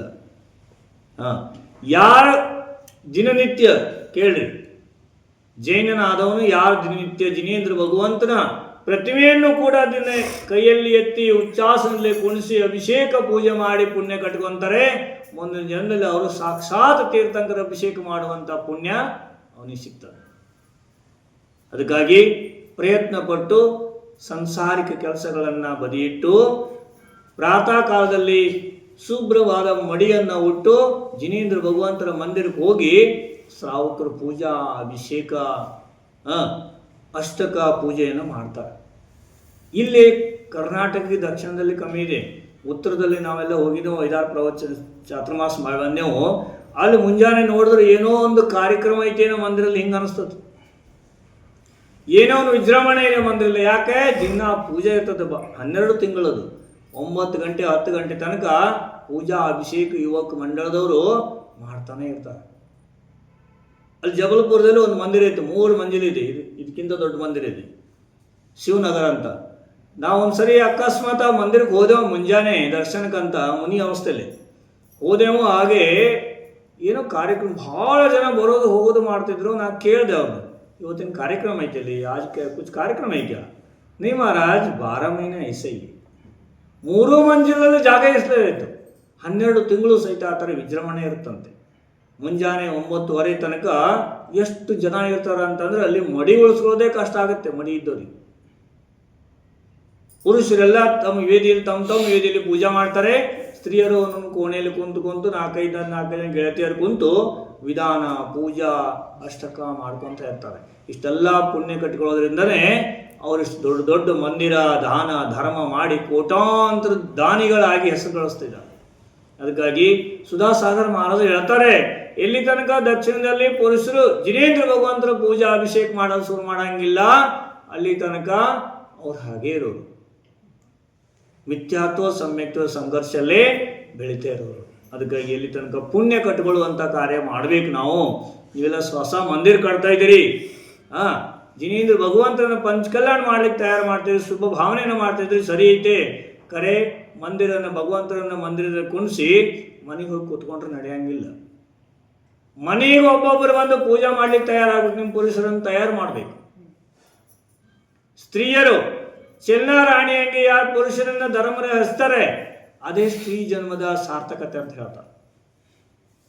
ಚೆಲ್ಲಾರಾಣಿ ಮಿಥ್ಯಾದೃಷ್ಟಿ ಗಮಂಡಿ ಸಪ್ತ ವ್ಯಸನಿಯಾಗಿದ್ದಂಥ ಸೈನಿಕನನ್ನ ಸಂಭಾಷಣೆಯಲ್ಲಿ ಪ್ರಥಮ ಸ್ರೋತನಾಗಿ ಮಾಡಲಿಲ್ಲ. ಸೈನಿಕ ರಾಜನ ಕತೆ ಓದಿರಿ. ಪ್ರಥಮ ಸ್ರೋತ ಯಾರು? ಮಹಾವೀರ ಭಗವಂತನ ಸಂಭಾಷಣೆಯಲ್ಲಿ ಪ್ರಥಮ ಸ್ರೋತ ಅವನೇ ಇದ್ದ. ಅವನೇ ಪ್ರಶ್ನೆ ಕೇಳಿದ್ದವು. ಎಷ್ಟು ಸಾವಿರ? 60,000 ಪ್ರಶ್ನೆ ಕೇಳಿದ್ರು. ಶಾಸ್ತ್ರ ಎಲ್ಲ ಅವೇ ಇದ್ದಾವೆ. ಅವ್ರ ಪ್ರಶ್ನೆಗೆ ಉತ್ತರ ಕೊಟ್ಟಂಥದ್ದೇ ಶಾಸ್ತ್ರ. ಆ ಪುಣ್ಯವನ್ನು ಯಾರು ಮಾಡಿಳು? ಚೆಲ್ಲಾರಾಣಿ ತನ್ನ ಪತಿಯನ್ನ ಎಲ್ಲೋ ದಾರಿ ತಪ್ಪಿ ಅಡ್ಡ ರಸ್ತೆಯಲ್ಲಿ ಹೋಗುವವನನ್ನ ಧರ್ಮ ರಸ್ತೆಯಲ್ಲಿ ತಂದು ಧರ್ಮ ಧ್ಯಾನ ಮಾಡ್ಲಿಕ್ಕೆ ಹಚ್ಚಿದ್ಲು. ಮಹಾವೀರ ಭಗವಂತನ ಶಿಷ್ಯನಾಗಿ ಮಾಡಿದ್ಲು. ಇಷ್ಟೇ ಅಲ್ಲದೆ ಪ್ರಥಮ ಸ್ರೋತನಾಗಿ ಮಾಡ್ಲು. ಇಷ್ಟೇ ಅಲ್ಲ, ಮಹಾವೀರ ಭಗವಂತನ ಭಕ್ತಿ ವಿನಯ ಪೂಜೆ ಮಾಡೋದ್ರಿಂದ ಅವನ ಜೀವನ ಅಂತಂದ್ರೆ ಮುಂದಿನ ಜನ್ಮದಲ್ಲಿ ಪ್ರಥಮ ತೀರ್ಥಂಕರಾಗುವಂಥ ಪದವಿಯನ್ನು ಸಹಿತ ಚೆಲ್ಲಾರಾಣಿ ಮುಖಾಂತರನೇ ಸಿಕ್ತು ಅವನಿಗೆ. ಆದರೂ ಕೂಡ ನರಕಕ್ಕೆ ಹೋಗೋದನ್ನ ಮಹಾವೀರ ಭಗವಂತನು ಸಹಿತ ತಪ್ಪಿಸಕ್ಕಾಗಿಲ್ಲ. ಯಾಕ? ತಾ ಮಾಡಿದ ಪಾಪ ತಾ ಕಳಿಬೇಕು. ಹಿಂದೆ ಮಾಡಿದಂಥ ಪಾಪ ಏನಿರ್ತದೆ, ಹಿಂದೆ ಮಾಡಿದ ತಪ್ಪೇನಿರ್ತದೆ ಅದೇ ಆತ್ಮ ಭೋಗಿಸ್ಬೇಕು, ಬಿಟ್ರೆ ಮತ್ತಾರೂ ಭೋಗಿಸಂಗಿಲ್ಲ. ಆ ಥರ ಮಹಾವೀರ ಭಗವಂತರ ಚರಿತ್ರೆಯನ್ನು ಓದಿದಾಗ ಹಿಂದೆ ಮುಂದೆ ಎಲ್ಲ ಕಥೆಯನ್ನು ನಮಗೆ ಬರ್ತಾವೆ. ಅದರಲ್ಲಿ ನಮ್ಮ ಕಥೆನೂ ಬಂದಿರ್ತದೆ. ನಿಮ್ಮ ಕತೆ ಬಂದಿಲ್ಲ ಅಂತ ತಿಳ್ಕೊಬೇಡಿ. ಅದರಲ್ಲಿ ನಮ್ಮ ಅನಂತ ಜೀವಿಗಳು ಸಂಸಾರದಲ್ಲಿ ದುಃಖಿ ಆಗಿದ್ದೇವೆ, ಅನಂತ ಜೀವಿಗಳು ನಾವು ಇದ್ದೇವಲ್ಲ, ಕತೆ ಬಂದಿರ್ತದೆ. ಕರೆ ನಾವು ಅಂತ ತಿಳ್ಕೊಳ್ಳುವಂಥ ಶಕ್ತಿ ನಮಗೆ ಬೇಕು. ನಾವೇನು ತಿಳ್ಕೊತೀವಿ? ಸೈನಿಕ ರಾಜ ಚೆಲ್ಲಾರಾಣಿ ಕತೆ ಬರ್ದೆ, ನಮ್ದು ಯಾಕೆ ಬರಲಿಲ್ಲ ಕೇಳ್ಕೊತೀವಿ. ನಮ್ಗಷ್ಟು ಪುಣ್ಯ ಬೇಕಲ್ಲ, ನಮ್ಮದೇ ಎಷ್ಟ್ರಾ ಹೆಸರು ಬರಲಿಕ್ಕೆ ಅಷ್ಟು ಪುಣ್ಯ ಬೇಕಲ್ಲ. ಆ ಥರ ಮಹಾವೀರ ಭಗವಂತನ ಜನ್ಮ ಆದ ನಂತರ ಸುಮೇರು ಪರ್ವತದ ಮೇಲೆ ಅಭಿಷೇಕವಾಗಿ ಆಮೇಲೆ ಇಂದ್ರಾಣಿ ಅಂತಿಮ ಕಾಲದಲ್ಲಿ ಅಭಿಷೇಕ ಆದ ನಂತರ ಇಂದ್ರಾಣಿ ಹೋಗಿ ಸ್ವರ್ಗದಿಂದ ತಂದಂಥ ಒಂದು ದಿವ್ಯ ವಸ್ತ್ರ ಆಭರಣಗಳಿಂದ, ದಿವ್ಯವಾದ ಒಂದು ಚೂರ್ಣಗಳಿಂದ ತೀರ್ಥಂಕರನ್ನ ಶೃಂಗಾರ ಮಾಡಿ ವಸ್ತ್ರ ಆಭರಣಗಳನ್ನು ತೊಡಿಸ್ತಾಳೆ. ಯಾರು? ಇಂದ್ರಾಣಿ ಶೃಂಗಾರ ಮಾಡ್ತಾಳೆ. ಬಾಲಕನನ್ನ ಶೃಂಗಾರ ಮಾಡೋದು ಸ್ತ್ರೀಯರಲ್ಲ. ಆ ಶೃಂಗಾರ ಮಾಡಿ ಮತ್ತೆ ಇಂದ್ರನ ಕೈಯಲ್ಲಿ ಕೊಟ್ಟಾಗ ಇಂದ್ರ ಮತ್ತೆ ಐರಾವತ ಆನೆಯ ಮೇಲೆ ಕುಂಡ್ರಿಸಿ ವಿಜೃಂಭಣೆಯಿಂದ ಡೋಳು ಬಾಜಿಯಿಂದ ತಗೊಂಡು ಬಂದು ಕುಂಡಲ್ಪುರದಲ್ಲಿ ಇಳಿಸ್ತಾನೆ. ಅಂಗಣದಲ್ಲಿ ಇಳಿಸಿದ ನಂತರ ತಂದೆ ತಾಯಿಯರನ್ನ ಕರ್ಕೊಂಡು ಬಂದು ಸಿಂಹಾಸನ ಮೇಲೆ ಕುಂಡ್ರಿಸಿ ಇಂದ್ರ ಸುಮೇರು ಪರ್ವತದ ಮೇಲೆ ಏನೇನು ಕಾರ್ಯಕ್ರಮ ನಡೆದಿತ್ತು ಅದನ್ನೆಲ್ಲ ತನ್ನ ಒಂದು ಹೆಂಗೆ ನೀವು ಟಿ ವಿಲಿ ನೋಡ್ತಿರಲ್ಲ ಸೀರಿಯಲ್ ಆ ಥರ ತೋರಿಸ್ತಾನಂತೆ. ಯಾವುದರಿಂದ? ಅದಕ್ಕೆ ಹೇಳ್ತಾರೆ ತಾಂಡವ ನೃತ್ಯ. ತಾಂಡವ ನೃತ್ಯ ಅಂತ ಹೇಳ್ತಾರೆ. ಯಾರೂ ಮಾಡೋಕ್ಕಾಗಿದ್ದಂಥ ನೃತ್ಯ ಅದು ಇಂದ್ರ ಮಾಡ್ತಾನೆ. ಎಲ್ಲ ದೃಶ್ಯವನ್ನು ತೋರ್ತಾರೆ. ಯಾವ ಥರ ಅಭಿಷೇಕ ಆಗಿತ್ತು, ಯಾವ ಥರ ದೇವತೆಗಳು ನೀರು ತರ್ತಿದ್ರು, ಯಾವ ಥರ ನೃತ್ಯ ಮಾಡ್ತಿದ್ರು ಇಂದ್ರಾಣಿ. ಸೌದರಮೇಂದ್ರ ಈಶಾನೇಂದ್ರ ಹೆಂಗೆ ನಿಂತ್ಕೊಂಡು ಯಾವ ಶಿಲೆ ಮೇಲೆ ನಿಂತ್ಕೊಂಡು ಯಾವ ಕಳಸದಿಂದ ಅಭಿಷೇಕ ಮಾಡ್ತಿದ್ರು, ಇದನ್ನೆಲ್ಲ ಇಂದ್ರ ತನ್ನ ವಿಕ್ರಿಯದಿಂದ ತಾಯಿ ತಂದೆಗೆ ತೋರಿಸ್ತಾನೆ. ತಾಯಿ ತಂದೆ ಬಹಳ ಆನಂದಿತರಾಗ್ತಾರೆ. ನನ್ನ ಪುಣ್ಯದಿಂದ ಇಂಥ ಬಾಲಕನ ಜನ್ಮ ಆಯಿತು, ನಾವು ಧನ್ಯರಾದೆವು. ಇಂಥ ಪುಣ್ಯ ಯಾವ ಜನ್ಮಾಂತರದಿಂದ ಮಾಡಿದ್ದೋ ಏನು ಗೊತ್ತಿಲ್ಲ ಅಂಥೇಳಿ ಪುಣ್ಯವನ್ನು ನೆನೆಸಿಕೊಂಡು ತಂದೆ ತಾಯಿಗಳು ಧರ್ಮ ಧ್ಯಾನ ಮಾಡ್ತಿದ್ರಂತೆ. ಆವಾಗ ಬಾಲಕನನ್ನು ತಂದೆ ತಾಯಿಗೆ ಒಪ್ಪಿಸಿ ತಂದೆ ತಾಯಿಯನ್ನು ವಸ್ತ್ರ ಆಭರಣಗಳಿಂದ ಪೂಜಿಸಿ ಇಂದ್ರ ತಮ್ಮ ಪರಿವಾರ ಜೊತೆಗೆ ಮತ್ತೆ ಸ್ವರ್ಗಕ್ಕೆ ಹೋಗ್ತಾನೆ. ಈ ಕಡೆ ಬಾಲಕ ಚಂದ್ರಮನ ಹಾಗೆ ದಿನ ದಿನ ದಿನ ದಿನ ಬೆಳೀತಾ ಇರ್ತಾರೆ. ಬೆಳೀತಿರುವಾಗ ಪರಿವಾರ ಜನರಿಗೆ ಬಂಧು ಬಾಂಧವರಿಗೆ ಬಹಳ ಆನಂದವನ್ನು ತೋರಿಸ್ತಿದ್ರು. ನುಡಿ ಮುತ್ತುಗಳನ್ನು ಆಡಿ ಬಾಲಕ ಬಹಳ ಖುಷಿ ಮಾಡ್ತಿದ್ರು ಎಲ್ಲರನ್ನ. ಒಂದು ದಿವಸ ಏನಾಯಿತು, ಎಲ್ಲ ಬಾಲಕರು ಕೂಡಿ ಅವಾಗ ಇಂದ್ರನು ಕೂಡ ದೇವತೆಗಳನ್ನು ಒಪ್ಪಿಸೋಗಿರ್ತಾನೆ ಬಾಲಕರಾಗಿ ಅವ್ರ ಜೊತೆ ಆಡಲಿಕ್ಕೆ. ದೇವತೆಗಳೇ ಬಾಲಕರಾಗಿ ಆಡ್ತಿದ್ರು ಅವ್ರ ಜೊತೆಗೆ. ಒಂದ್ಸರಿ ಏನಾಗಿತ್ತು, ಮರಕೋತಿ ಆಟ ಆಡ್ತಾ ಇದ್ರು. ನೀವು ಆಡಿದ್ರಿ ಶಾಲೆಗೆ ಮರಕೋತಿ ಆಟ? ಒಂದು ಈ ಕಡೆ ಹತ್ತೋದು ಈ ಕಡೆ ಹಾರಿ ಹೋಗೋದು ಮರದಾಗೆ. ಆ ಥರ ಮರಕೋತಿ ಆಟ ಆಡುವಾಗ ತೀರ್ಥಂಕರ ಬಾಲಕ ಮತ್ತೆ ಒಂದು 8-10 ಜನ ರಾಜಕುಮಾರರು ಮರದಲ್ಲಿ ಆಟ ಆಡ್ತಿರುವಾಗ ಆ ತೀರ್ಥಂಕರ ಬಾಲಕನಿಗೆ ಚರ್ಚೆ ಸ್ವರ್ಗದಲ್ಲಿ ನಡೀತದೆ. ತೀರ್ಥಂಕರ ಧೈರ್ಯ ಎಷ್ಟಿರ್ಬೋದು, ಬಾಲಕನ ಧೈರ್ಯ. ಈ ಇಂದ್ರ ಸ್ವರ್ಗ ಧರ್ಮಸಭೆಯಲ್ಲಿ ಅಂತಾನೆ, ಒಬ್ಬ ದೇವ ಎದ್ದು ನಿಲ್ತಾನೆ. ಇಂದ್ರ ಹೇಳ್ತಾನೆ, ಎಲ್ಲರಿಗಿಂತ ಜಗತ್ತಿನಲ್ಲಿ ಸುಂದರ ಅಂತಂದ್ರೆ ತೀರ್ಥಂಕರ ಬಾಲಕ ಇರ್ತಾನೆ ಅಂತ ಹೇಳ್ತಾರೆ. ಅವು ದೇವತೆಗಳಿಗೆ ಅನುಮಾನ ಆಗುತ್ತೆ, ಇಂದ್ರನಷ್ಟು ಸುಂದರ ಯಾರೂ ಇರಂಗಿಲ್ಲ, ಸೋದರನಿಂದಷ್ಟು ಸುಂದರ ಯಾರು ಇರಂಗಿಲ್ಲ. ಇವ್ರು ಹೇಳ್ತಾರಲ್ಲ, ನಾವು ಪರೀಕ್ಷೆ ಮಾಡಬೇಕು ಅಂತೇಳಿ ಅವನ ಧೈರ್ಯ ಅವನ ಸುಂದರವನ್ನು ಪರೀಕ್ಷೆ ಮಾಡಲಿಕ್ಕೆ ಒಬ್ಬ ದೇವ ಬರ್ತಾನೆ. ಅವರು ಬಾಲಕರು ಆಡ್ತಾ ಇರುವಾಗ ಆ ಮರಕ್ಕೆ ಹಾವಿನ ರೂಪದಾಗ ಬಂದು ಮರವನ್ನು ಸುತ್ತ ಹಾಕಿ ಮೇಲೆ ಹೋಗಿರ್ತಾನೆ. ಮೇಲೆ ಹೋಗಿದ್ರೆ ಎಲ್ಲ ಹುಡುಗರು ಹೆದರಿ ಅವರ ಟೊಂಗೆಯಿಂದ ಇಳಿದು ಓಡಿ ಹೋಗ್ತಾರೆ. ಈ ಕಡೆ ಮಾವೀರ್ ಏನಿದ್ರು ಅವ್ರು ಯಾವುದಕ್ಕೂ ಹೆದರೋರಲ್ಲ. ಆ ಒಂದು ಧೈರ್ಯದಿಂದ ಹಾವಿನ ಹೆಡೆ ಮೇಲೆ ಕಾಲಿಟ್ಟು ಕೆಳಗೆ ಇಳಿದು ಬಂದು ಹಾವಿನ ಬಾಲವನ್ನು ಹಿಡ್ಕೊಂತ. ಅವಾಗ ಆ ಒಂದು ದೇವತೆಗಳಿಗೆ, ಆ ದೇವನಿಗೆ ತಿಳಿತದೆ ತೀರ್ಥಂಕರಿಗೆ ಇಷ್ಟು ಧೈರ್ಯ ಅಂತಕ್ಕಂಥದ್ದು ಹಿಂದಿನ ಜನ್ಮದ ಪುಣ್ಯಾನುಬಂಧಿ ಪುಣ್ಯದಿಂದ ಸಿಕ್ಕಿದೆ, ಇವರಿಗೆ ನಾವು ಶರಣಾಗಬೇಕು ಅಂದ್ಬಿಟ್ಟು ದೇವು ತನ್ನ ಹಾವಿನ ರೂಪವನ್ನು ಬಿಟ್ಟು ತನ್ನ ನಿಜ ರೂಪವನ್ನು ತೋರಿಸಿ ಆ ತೀರ್ಥಂಕರಿಗೆ ಕಾಲಿಗೆ ಬಿದ್ದು, ನಿನ್ನ ಧೈರ್ಯಕ್ಕೆ ಮೆಚ್ಚಿ ನಾ ಬಂದಿದ್ದೇನೆ, ನನ್ನ ಕ್ಷಮಾ ಮಾಡು ಅಂತ ಕೇಳ್ತಾನೆ. ಅವಾಗ ಅವನಿಗೆ ನೀನೇ ಮಹಾವೀರ ಅಂತ ಹೆಸರಿಡ್ತಾನೆ.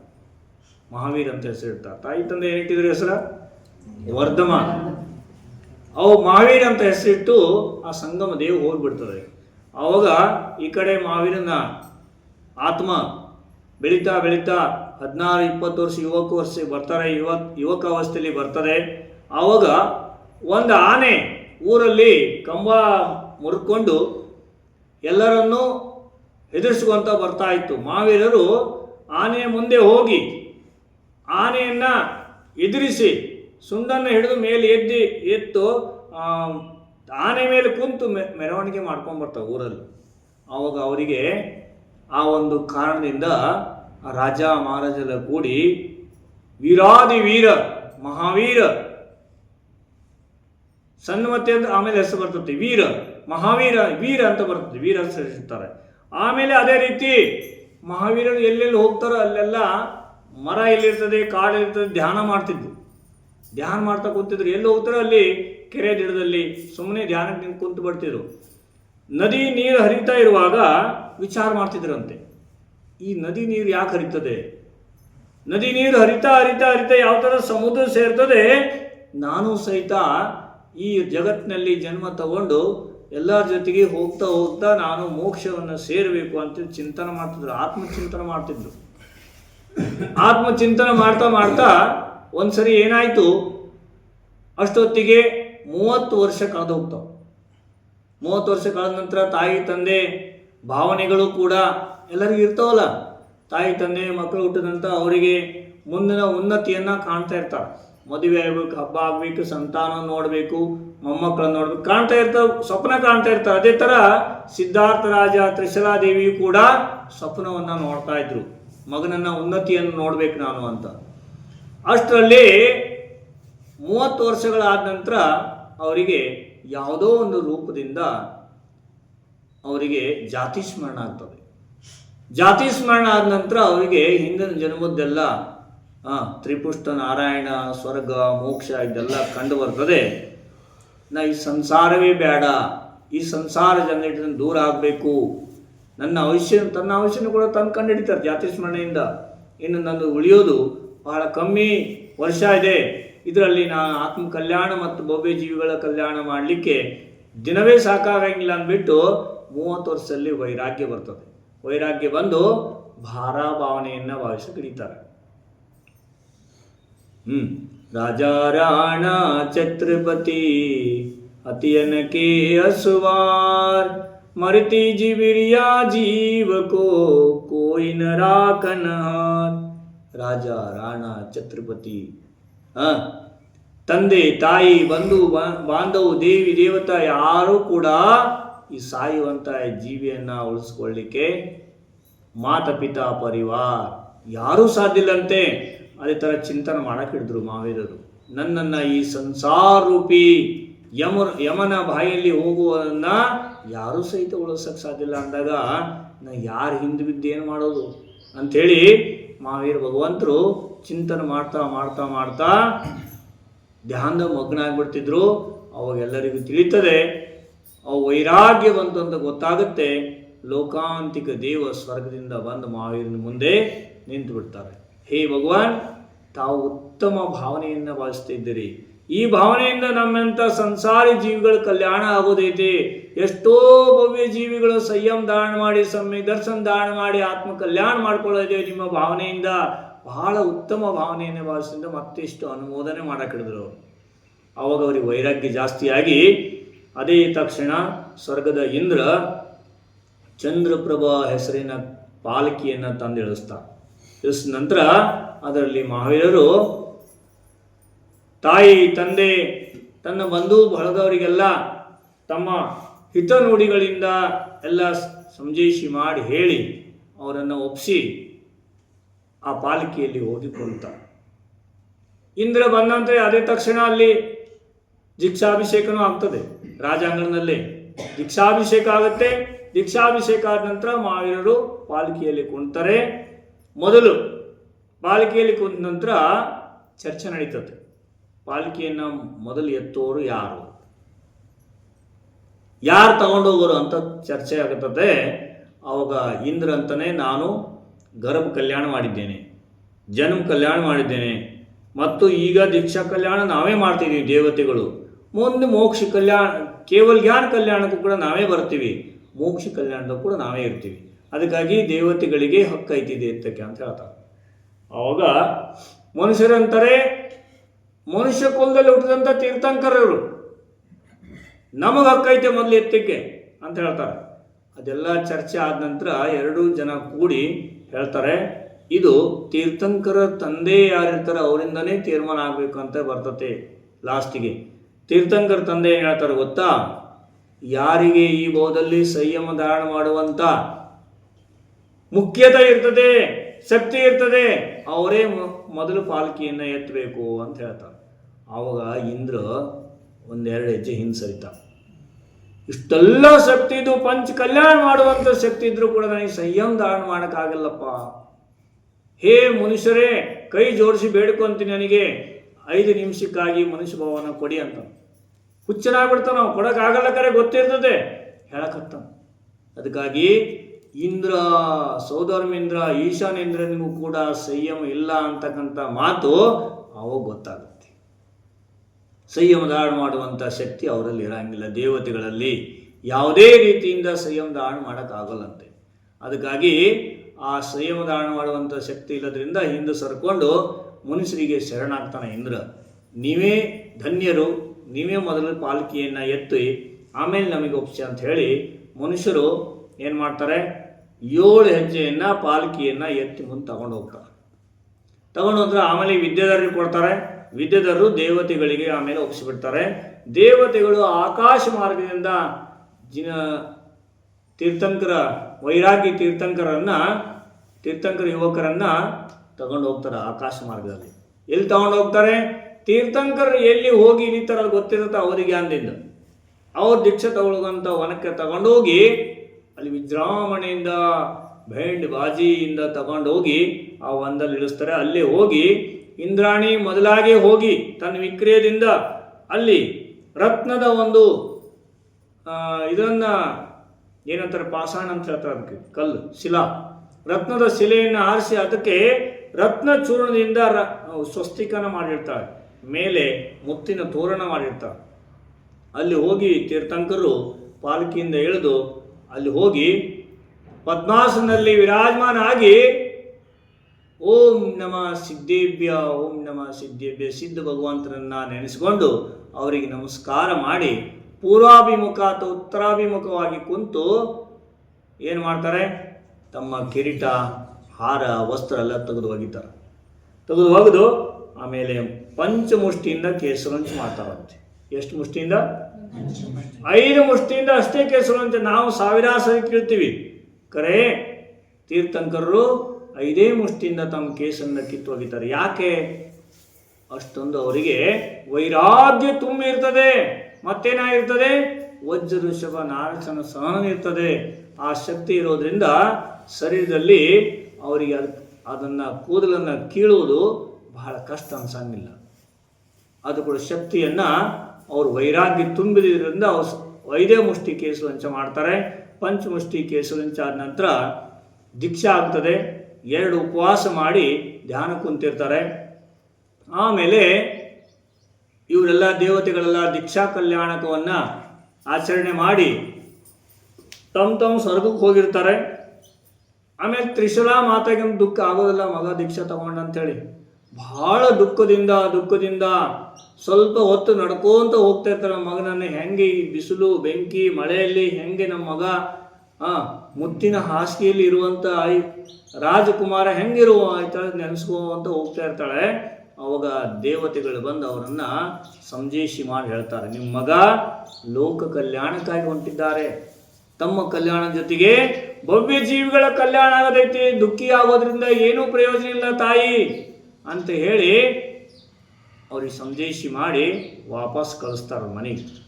ಆವಾಗ ತೀರ್ಥಂಕರ ದೀಕ್ಷಾ ತಗೊಂಡು ಮಹಾವೀರ ಭಗವಂತರು 2 ದಿವಸ ಆದ ನಂತರ ಆಹಾರಕ್ಕೆ ಹೊಂಟ್ತಾರೆ. ಆಹಾರಕ್ಕೆ ಹೊಂಟಾದ ನಂತರ ಹಿಂಗೆ ಇವತ್ತು 2 ದಿವಸ ತಗೊಂಡ್ರೆ ದಿನ 8 ದಿವಸ, 15 ದಿವಸ, ತಿಂಗಳು ಹಿಂಗೆ ವಾಡಿಸ್ತಾನೆ ಹೋಗೋದು ದಿವಸ. ಅದಕ್ಕಂತಾರೆ ತೀರ್ಥಂಕರಿಗೆ ವರ್ಧಮಾನ್ ಚಾರಿತ್ರ.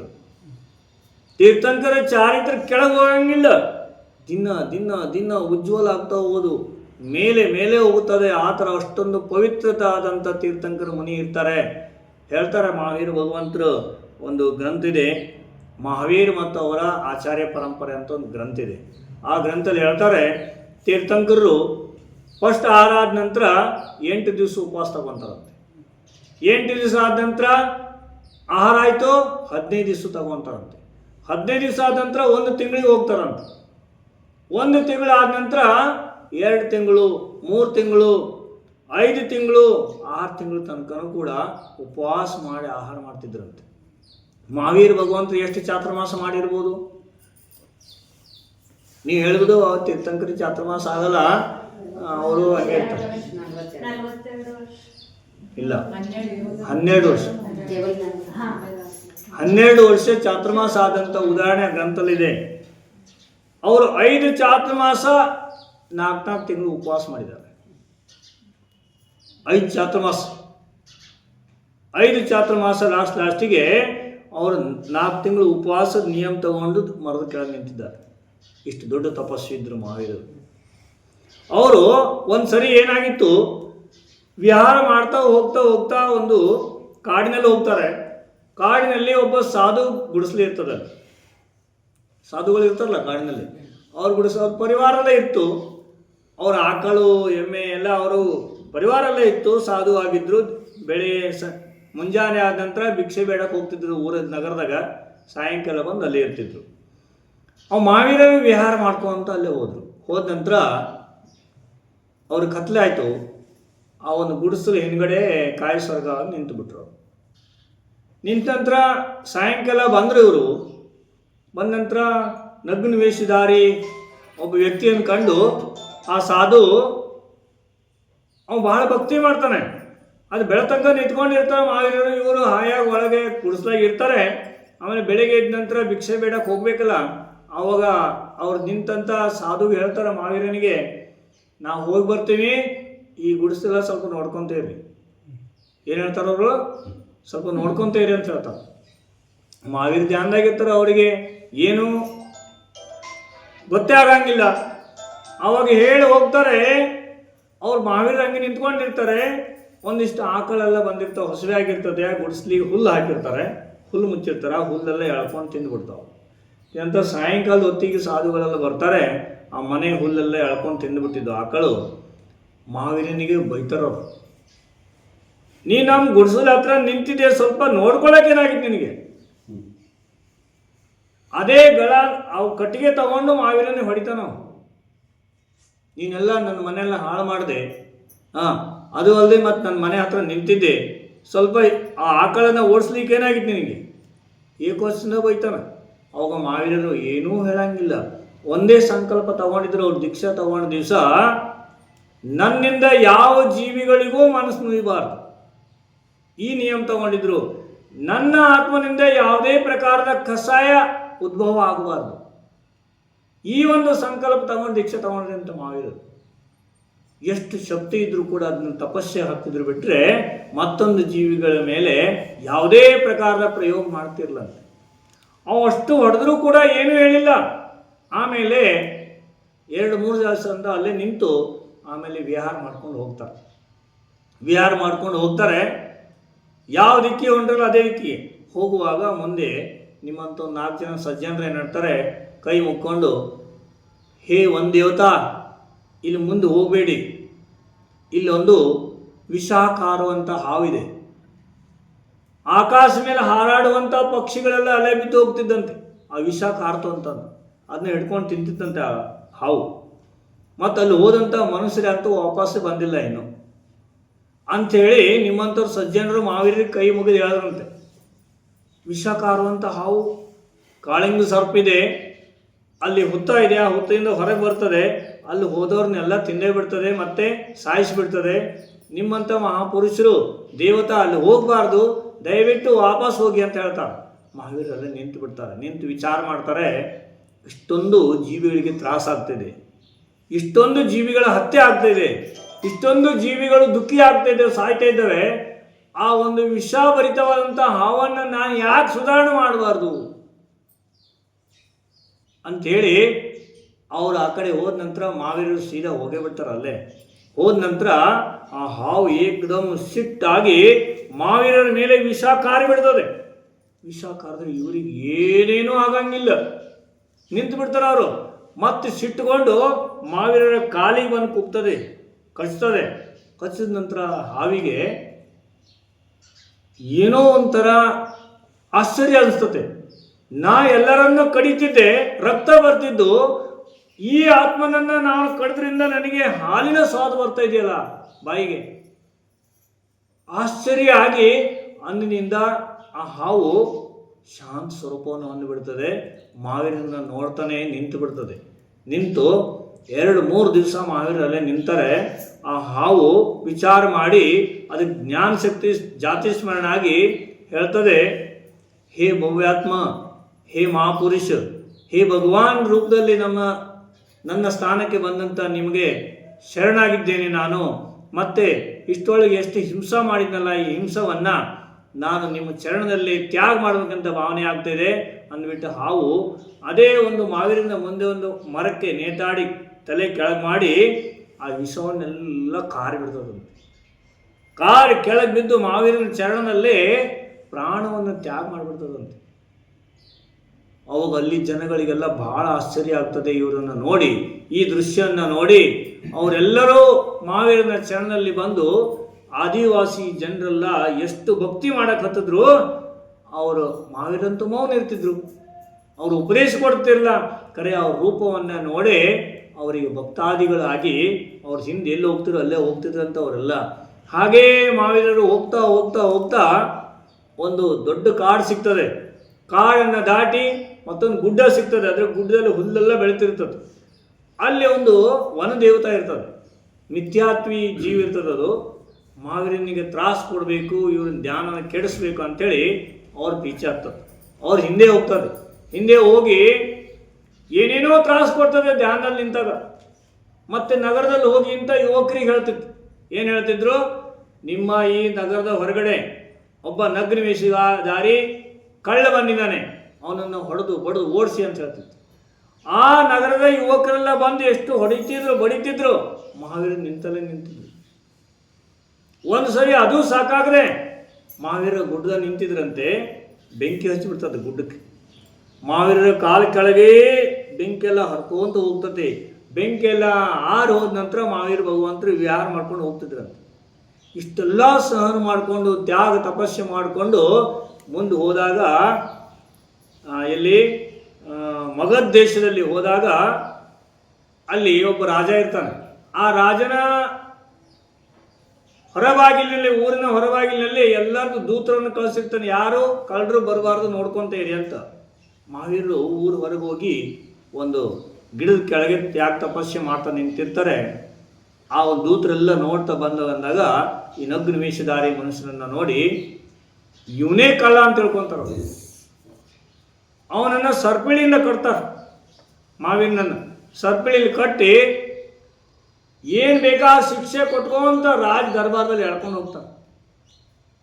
ರಾಜನ್, ನಗ್ನ ವೇಷಧಾರಿ ನಮ್ಮ ರಾಜ್ಯದಲ್ಲಿ ಒಬ್ಬ ಕಳ್ಳ ಬಂದಿದ್ದಾನೆ, ಇವನಿಗೆ ಯಾವ ಶಿಕ್ಷೆ ಕೊಡೋದು ಹೇಳ್ರಿ ಅಂತ. ಅಲ್ಲಿ ಹೋಗಿ ಕರ್ಕೊಂಡು ಹೋದಾಯ್ತು. ರಾಜ ದರ್ಬಾರದಲ್ಲಿ ಒಬ್ಬರು ಮಂತ್ರಿ ಇದ್ದ, ಅವ್ರು ಸಿದ್ಧಾರ್ಥ ರಾಜನ ಮಿತ್ರ ಇದ್ದ. ಅವರನ್ನು ನೋಡಿ ಪರಿಚಯ ಆಗುತ್ತೆ ಅವನಿಗೆ, ಮಂತ್ರಿಗೆ. ಓಹೋ, ಈ ಸಿದ್ಧಾರ್ಥ ರಾಜನ ರಾಜಕುಮಾರ ಇವರು. ತಮ್ಮ ಆತ್ಮ ಕಲ್ಯಾಣ ಮಾಡಲಿಕ್ಕಾಗಿ ಭವ್ಯ ಜೀವಿಗಳ ಆತ್ಮ ಕಲ್ಯಾಣ ಮಾಡಿ ಒಂದಲ್ಲಿ ತ್ಯಾಗ ತಪಸ್ಸೆ ಮಾಡ್ತಿದ್ದಾರೆ. ಇವರು ಕಳ್ಳರಲ್ಲ, ಇವರನ್ನು ತಕ್ಷಣ ಬಿಟ್ಟುಬಿಡಿ ಅಂತ ಹೇಳಿದಂತ ರಾಜನಿಗೆ ಗೊತ್ತಾಗತ್ತೆ. ರಾಜ ಸಾಷ್ಟಾಂಗ ನಮಸ್ಕಾರ ಮಾಡಿ ಅವರನ್ನು ಬಿಟ್ಟುಬಿಡ್ತಾರೆ. ಬಿಟ್ಟು ಹಾಗೆಯೇ ಮಹಾವೀರ ವಿಹಾರ ಮಾಡ್ಕೊಂತ 12 ವರ್ಷ ಮುಗಿತದೆ. ಉಜ್ಜಯಿನಿ ನಗರದಲ್ಲಿ ಹೋಗಿ ಅತಿಮುಕ್ತ ವನದಲ್ಲಿ ಹೋಗಿ ತಪಸ್ಸೆ ಮಾಡ್ಲಿಕ್ಕೆ ಕುಂತ. ತಪಸ್ಸೆ ಮಾಡಿಕೊಂಡ ನಂತರ ಅಲ್ಲಿ ಒಂದು ದಿವಸ ರಾತ್ರಿ ಅಂತಿಮ ರುದ್ರ, ಮಹಾದೇವ ಅಂತ ಈಗ ಹೇಳ್ತಾರಲ್ಲ, ಮಹಾದೇವ ಅಂತ ಕೂಗ್ತಾರ ಜನ, ಅದೇ ಅಂತಿಮ ರುದ್ರ ಆಗಿರ್ತಾನೆ. ಆ ರುದ್ರನು ವಿಚಾರ ಮಾಡ್ತಾನೆ. ಈಗ ನೀವು ಪಾರ್ವತಿ ಶಿವ ಅಂತ ಹೇಳ್ತಾರಲ್ಲ, ಇವನೇ ರುದ್ರ ಇದ್ದ.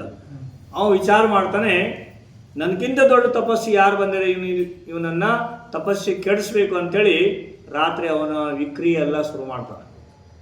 ದೊಡ್ಡ ದೊಡ್ಡ ಬೆಂಕಿ ಆಗಿ ಬರೋದು, ಸಿಂಹ ಆಗಿ ಬರೋದು, ರಾತ್ರೆಲ್ಲ ತ್ರಾಸು ಕೊಟ್ಟು ಅವನಿಗೆ ಸಾಕಾಗಿ ಮುಂಜಾನೆ ಮಹಾವೀರ ಭಗವಂತರ ಚರಣದಲ್ಲಿ ಹೋಗಿ ಕ್ಷಮಾ ತಗೊಂಡು ಅವರಿಗೆ ಶರಣಾಗಿ, ನಿಮ್ಮ ತ್ಯಾಗ ತಪಸ್ಸೆ ಮತ್ತು ಮಹಾ ಧೈರ್ಯಕ್ಕೆ ನಾ ಮೆಚ್ಚಿ ರಾತ್ರೆಲ್ಲ ನಿಮಗೆ ತ್ರಾಸು ಕೊಟ್ಟದ್ದಕ್ಕೆ ಕ್ಷಮಾ ಮಾಡಬೇಕು. ನಾನಿಂದ ನಿಮ್ಮ ಶಿಷ್ಯನಾಗ್ತೇನೆ. ನನ್ನ ಪಾಪ ಕಳೀಲಿಕ್ಕಾಗಿ ನಿಮ್ಮ ಶಿಷ್ಯನಾಗಿ ನಾನೂ ಕೂಡ ಸಮ್ಯಕ್ ದರ್ಶನ ಧಾರಣ ಮಾಡಿ ನಾನು ಕರ್ಮ ಕಳಿತೇನೆ ಅಂದ್ಬಿಟ್ಟು ಅವ್ರಿಗೆ ಶರಣಾಗಿ ಅತಿವೀರ ಅಂತ ಹೆಸರಿಟ್ಟು ಆ ಸಾಣು ರುದ್ರ ಅವರಿಗೆ ಶರಣಾಗಿ ಸಮ್ಯಕ್ ದರ್ಶನ ಧಾರಣ ಮಾಡ್ತಾನೆ. ಈಗ ಹೇಳ್ತಾರಲ್ಲ, ಯಾರ ರುದ್ರ ಆಗ್ತಾರ ಇರ್ತಾರಲ್ಲ, ಅಂತಿಮ ರುದ್ರ ಅವನೇ ಇರ್ತಾನೆ. ಅಷ್ಟು ಹೊತ್ತಿ ಮಹಾವೀರ ಭಗವಂತರಿಗೆ ಅಲ್ಲಿಂದನೇ ಕೇವಲ ಜ್ಞಾನ ಪ್ರಾಪ್ತ ಆಗ್ತದೆ. ಅವತ್ತು ಧ್ಯಾನದಲ್ಲಿ ಮಗ್ನ ಆದ ನಂತರ ಕೇವಲ ಜ್ಞಾನಿಯಾಗಿ, ಕೇವಲ ಜ್ಞಾನದಿಂದ ಪೂರಾ ಜಗತ್ತೆಲ್ಲ ವಿಹಾರ, ಇಲ್ಲೂ ಸಹಿತ ಕರ್ನಾಟಕ ದೇಶದಲ್ಲೂ ಬಂದಿರಂತ. ಅವರದ ಶಾಸ್ತ್ರದಾಗ ಹೇಳ್ತಾರೆ, ತಮಿಳ್ನಾಡು ತನಕ ಹೋಗಿದ್ರಂತೆ. ತಮಿಳ್ನಾಡು ದೇಶದಲ್ಲೂ ಕೂಡ ವಿಹಾರ ಆಗಿತ್ತಂತೆ ಮಹಾವೀರದ್ದು. ಕೇವಲ ಜ್ಞಾನ ಜೊತೆಯಲ್ಲಿ ಅವರು ದೇಶವನ್ನೆಲ್ಲ ವಿದೇಶಕ್ಕೂ ಸಹಿತ ಹೋಗಿದ್ರಂತೆ. ವಿದೇಶದಲ್ಲಿ ಆಂಧ್ರ ಪ್ರದೇಶದಿಂದ ಮುಂದೆ ಹೋಗಿ ವಿದೇಶ ಯಾವುದು 3-4 ದೇಶದ ಹೆಸರು ಹೇಳ್ತಾರೆ. ಅಲ್ಲೆಲ್ಲೂ ಸಹಿತ ರಾಜರೆಲ್ಲ ಅವರಿಗೆ ಶರಣಾಗಿ ಅವ್ರ ಶಿಷ್ಯತ್ವವನ್ನು ಪ್ರಾಪ್ತ ಮಾಡಿಕೊಂಡು ತಾವು ವ್ರತ ನಿಯಮ ಧಾರಣೆ ಮಾಡಿಕೊಂಡು ಎಷ್ಟೋ ಸರಿ ಹೋಗುವಾಗ ಎಷ್ಟೋ ಕಡೆ ಅಗ್ಸನು ಸಹಿತ ಮಹಾವೀರ ಭಗವಂತರ ಬೆನ್ನು ಹತ್ತಿ ವ್ರತ ನಿಯಮ ಧಾರಣ ಮಾಡಿ ಅವನು ಸಹಿತ ದೀಕ್ಷೆ ತಗೊಂತಾನೆ.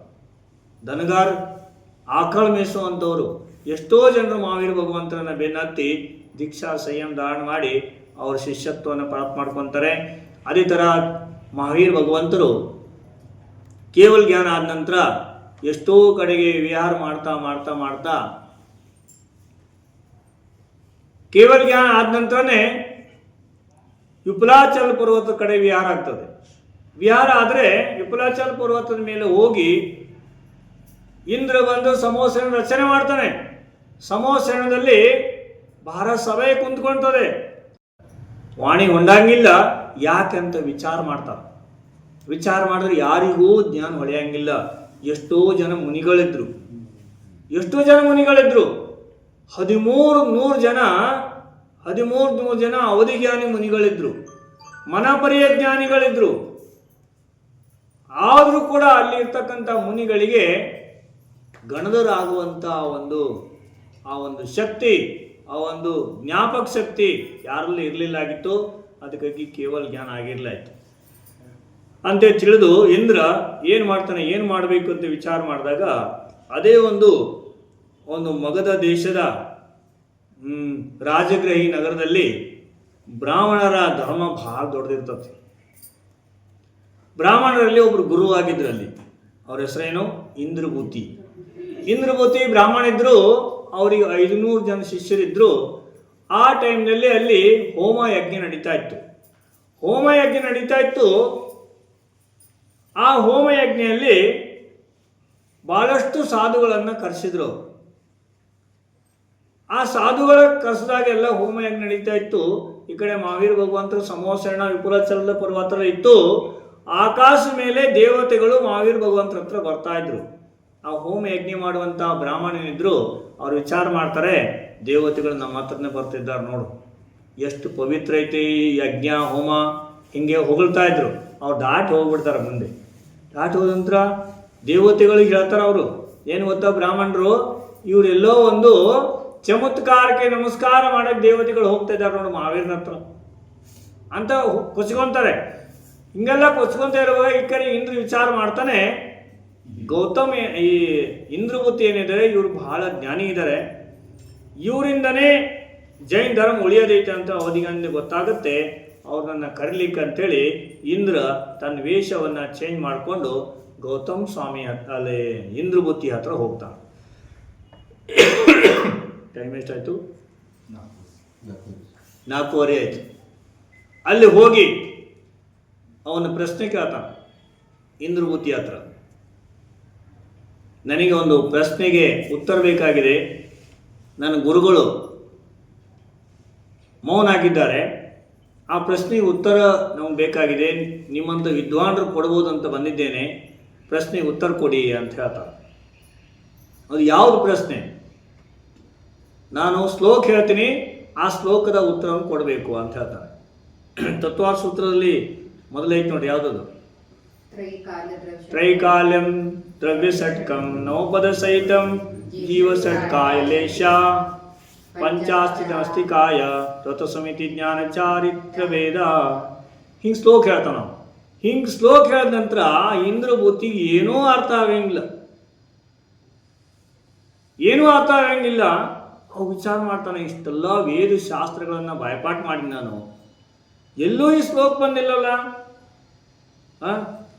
ಷಟ್ಕಾಯ ಜೀವ ಯಾವ್ಯಾವು ಏನು ಗೊತ್ತಾಗಂಗಿಲ್ಲ ಅವನಿಗೆ. ಅವಾಗ ವಿಚಾರ ಮಾಡ್ತಾನೆ, ಈ ಮುದುಕನಿಗೆ ನಾವು ಉತ್ತರ ಕೊಡೋದಕ್ಕಿಂತ ಇವನ್ ಗುರುಗಳ ಹತ್ರ ಹೋಗೋದೇ ಚಲೋ. ನಿನ್ನ ಗುರು ಯಾರು ಅಂತ ಹೇಳ್ತಾರೆ. ಅವ್ರು ಹೇಳ್ತಾನೆ, ನನ್ನ ಗುರು ಮಹಾವೀರ್. ಇಷ್ಟು ದೊಡ್ಡ ಜ್ಞಾನಿ ಆದರು, ಯಾಕೆ ನಿಂಗೆ ಉತ್ತರ ಕೊಟ್ಟಿಲ್ಲ ಅನ್ನೋ ಮೌನ ಇದ್ದಾರೆ ಇವ ಅಂತ ಹೇಳ್ತಾರೆ. ಹಾಗಾದರೆ ಈ ಉತ್ತರವನ್ನು ನೀನು ಗುರುಗಳ ಹತ್ರನೇ ಬಂದೇ ನಾನು ಕೊಡ್ತೀನಿ ಅಂತ ಹೇಳ್ತಾರೆ. ನಮ್ಮ ಗುರುಗಳ ಹತ್ರ ಭಾಳ ಚಲೋ ಆಯ್ತಂತ ನಾವು ಅದಕ್ಕೆ ಬಂದವ. ನಾನು ಗುರುಗಳ ಹತ್ರ ಬಂದು ಕೊಡ್ತೀರಿ, ಆಯ್ತು, ಭಾಳ ಚಲೋ ಆಯಿತು, ಅಲ್ಲೇ ಬನ್ನಿ. ಆದರೆ ಒಂದು ಷರ್ತಿದೆ, ನಾನು ನಿನ್ನ ಗುರುಗಳ ಹತ್ರ ಬಂದು ನಿನ್ನ ಗುರುಗಳನ್ನು ನಾನು ವಾದದಲ್ಲಿ ಗೆದ್ದೆ ಅಂತಂದರೆ ನನ್ನ ಶಿಷ್ಯನಾಗ್ಬೇಕು ನೀನು. ನಿನ್ನ ಗುರುಗಳು ನನ್ನ ಗೆದ್ದರು ಅಂತಂದರೆ ನಾನು ನಿನ್ನ ಗುರು ಶಿಷ್ಯ ಆಗ್ತೀನಿ. ಆಯಿತು. ಇಬ್ಬರು ಕಟ್ಟಿ ಬದ್ಧ ಆದರು. ಮಾತನಾಗ ಅವರಿಬ್ಬರು ವಚನ ಕೊಟ್ಟರು, ನಿನ್ನ ಗುರು ಶಿಷ್ಯ ನಾನಾಗೋದು, ನನ್ನ ಶಿಷ್ಯ ನೀನಾಗಬೇಕಿಲ್ಲ ಅಂತಂದರೆ. ಇದೇ ಬೇಕಾಯಿತು ಅವರಿಗೆ, ಇಂದ್ರನಿಗೆ. ಅವನಿಗೆ ಗೊತ್ತಿತ್ತು ಇವನಲ್ಲಿ ಹೋಗಿ ಮಾವಿನ ಶಿಷ್ಯ ಆಗ್ತಾನೆ ಅಂಥೇಳಿ ಬಹಳ ಘಮಂಡಿತ್ತು ಜ್ಞಾನದಲ್ಲಿ. ನಾನು ಹೋಗಿ ಅವನ ಗುರು ಸೋಲಿಸ್ಬೇಕಂತೇಳಿ 500 ಶಿಷ್ಯರನ್ನ ಕರ್ಕೊಂಡು ಅವರು ಇಂದ್ರಬುತ್ತಿ ಮಹಾವೀರ ಭಗವಂತರ ಹತ್ರ ವಿಪುಲಾಚಾರಕ್ಕೆ ಹೋಗ್ತಾರೆ. ಆ ಸಂವತ್ಸರದಲ್ಲಿ ಹೊರಗಡೆ ಹೋದ ನಂತರನೇ ಆ ಸಂವತ್ಸರದ ವೈಭವ ಎಲ್ಲ ನೋಡಿ ಅವರಿಗೆ ಆಶ್ಚರ್ಯ ಆಗ್ತದೆ. ಮುಂದೆ ಹೋಗಿ ಮಾನಸ್ತಂಭ ನೋಡಿದ್ದೆ ಆಯಿತು, ಅವ್ರ ಕಷಾಯ ಏನಿರ್ತದೆ ಮನಸ್ಸಿನಲ್ಲಿ, ಘಮಂಡಿನ ಜ್ಞಾನ ಮದ ಏನಿರ್ತದೆ ಅದು ಕರಿ ಹೋಗ್ತದೆ. ಇದು ಇವರೇ ನಮಗೆ ಆತ್ಮ ಕಲ್ಯಾಣಕ್ಕೆ ದಾರಿ ತೋರಿಸೋರು, ನಾವಿನ್ನು ಇವರನ್ನು ಬಿಟ್ಟರೆ ಮತ್ತೆಲ್ಲೂ ನಮಗೆ ರಸ್ತೆನೇ ಇಲ್ಲ ಅಂತ ಅವನಿಗೆ ಸೂಚನೆ ಬರ್ತದೆ ಮನಸ್ಸಿನಲ್ಲಿ. ಅವಾಗ ಶರಣಯ್ಯ ಅನ್ಕೊಂತ ಮಹಾವೀರ ಭಗವಂತರಿಗೆ ಸಾಷ್ಟಾಂಗ ನಮಸ್ಕಾರ ಮಾಡಿ, ನಮಗೆ ಆತ್ಮ ಕಲ್ಯಾಣದ ಮಾರ್ಗವನ್ನು ತೋರಿಸಿಕೊಡಿ ಗುರುಗಳೇ, ನಮ್ಮ ಜೀವನದ ಗುರುಗಳು ನೀವೇ ಆಗಿದ್ದೀರಿ. ಇಲ್ಲಿ ತನಕ